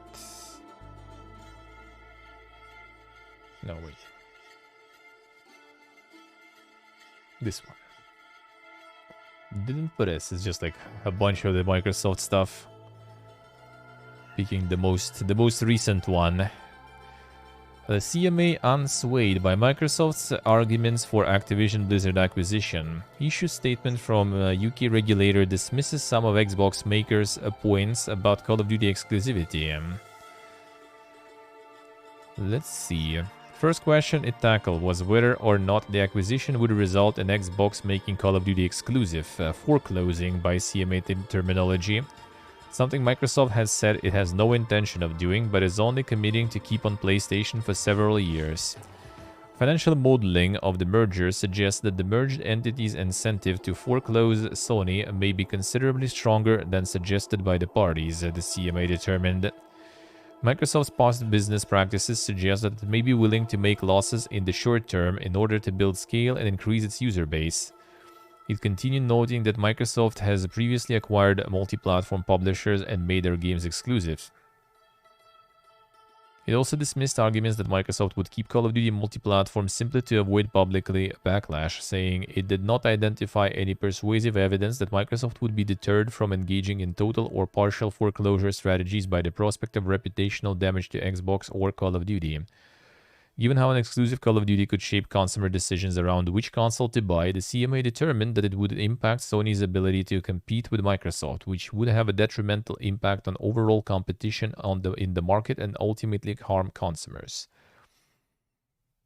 I mean, any exclusivity is harming consumers. So how about like maybe you guys also make like Sony to, you know, unexclusive some of the stuff they hoard? How about that? That also harms consumers, though, but no one really says anything about that. Well, the CMA said it was examining the impact that the acquisition might have on the competition more generally. Sony's clear status as Microsoft's closest rival in a highly concentrated console market deserves specific consideration. While it acknowledged Nintendo's role in the market, it noted the company offered differentiated hardware with more family-friendly software.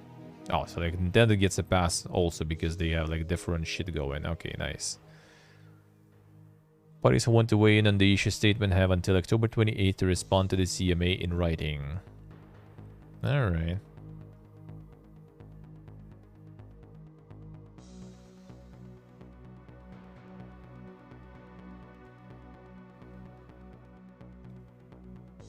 Yes, these DLC, yeah. The Disney of gaming, I guess. Well, I mean, a lot of these things kind of make sense. I do agree. Like, in my opinion... Well, I mean, Microsoft probably plans to do something like this, because otherwise they already would like, alright, we guarantee, here's like the writing in paper and everything, that there's not gonna be Call of Duty exclusivity. They don't say that. They only promise it for a few years. So... it's clear that after the few years something will change since they don't mention it. I mean, you can't really plan that far ahead anyway, right? Maybe like there will be no Call of Duty after that or something. You never know. It's all kind of pipiga to me, to be honest, but you know, it is what it is.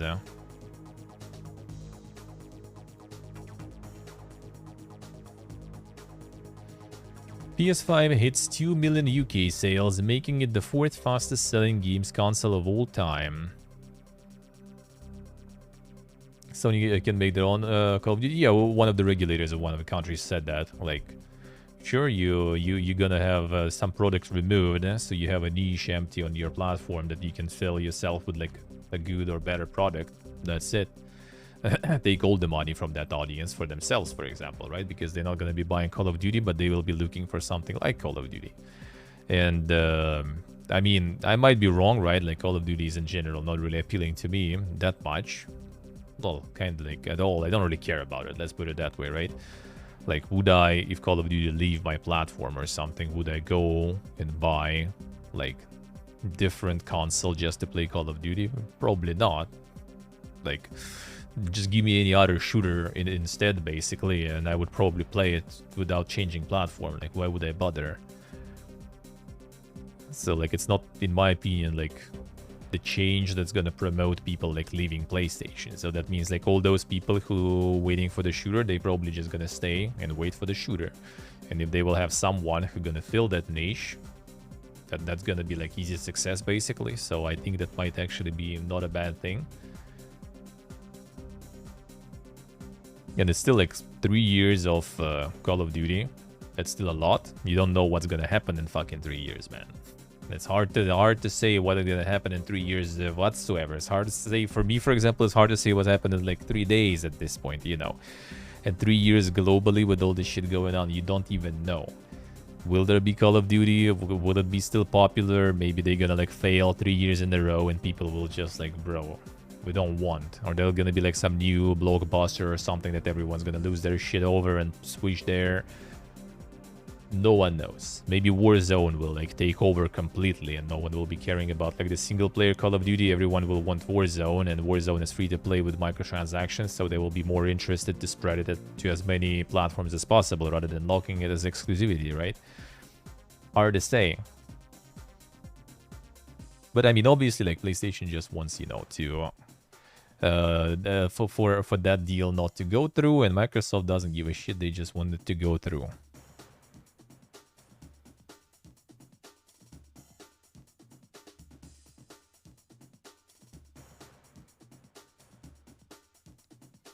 Yes, they could be that, could be that. I mean, from the anti-monopoly perspective, yeah, that is like all these huge acquisitions are pretty fucking bad. They sure are.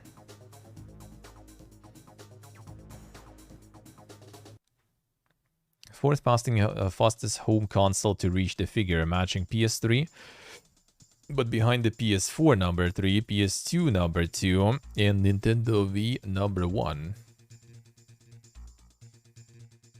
Considering like the limitations though of amount of stuff you could buy, that's still pretty good. I think if there'll be like no limits, that would sell way better. Way better than anything. Yes, yeah, seems like it. Seems like it.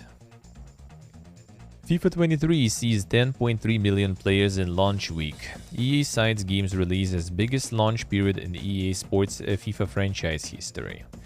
And the FIFA franchise is gonna be gone, so yeah, it's gonna be EA Sports FC. That will be interesting to see how it's gonna go. How that's gonna go. Yeah, they have World Cups also, so this one's gonna be huge. I guess maybe that's why they actually like decided to go still with FIFA 23, just to farm the World Championship and everything. And then after that, they're gonna be gone. And we'll see how that will go for them. And will they actually keep the audience? Or do people care only about the FIFA name?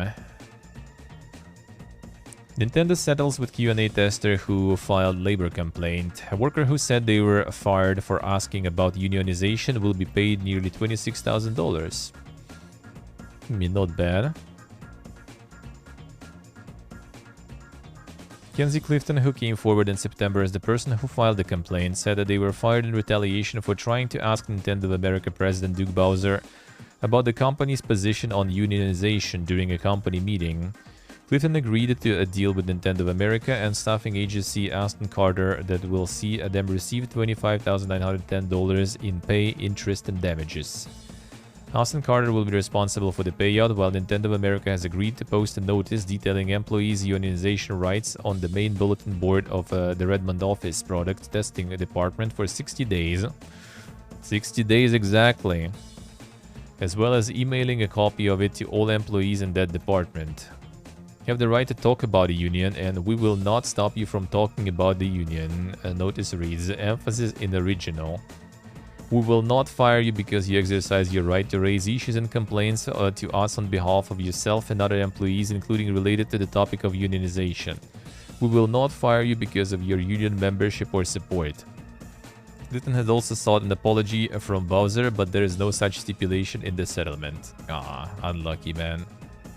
Ah, what about the fucking reality that is, dude, huh? Like, only 60 days that's gonna be there.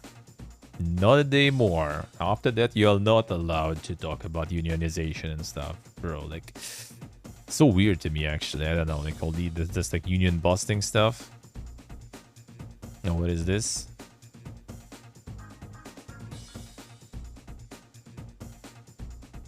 Splinter Cell Remakes director has left Ubisoft. Yes, okay. The remake will be the first mainline Splinter Cell game in a decade. Gravel, the director of the upcoming Splinter Cell remake, left Ubisoft after 11 years, as announced. Ghost Recon Future Soldier at Ubisoft Paris before moving to Ubisoft Toronto to work on Splinter Cell Blacklist, Assassin's Creed Unity, Far Cry 4, 5, and 6, and most recently upcoming Splinter Cell remake. Game is being rebuilt with the Snowdrop engine. Let's see, the Division 1 again.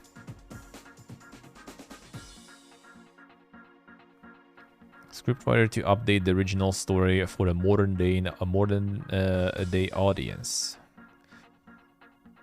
But you'll see. It isn't a single Ubisoft game that goes smoothly, yeah. He probably doesn't want to be associated with that. I have a feeling.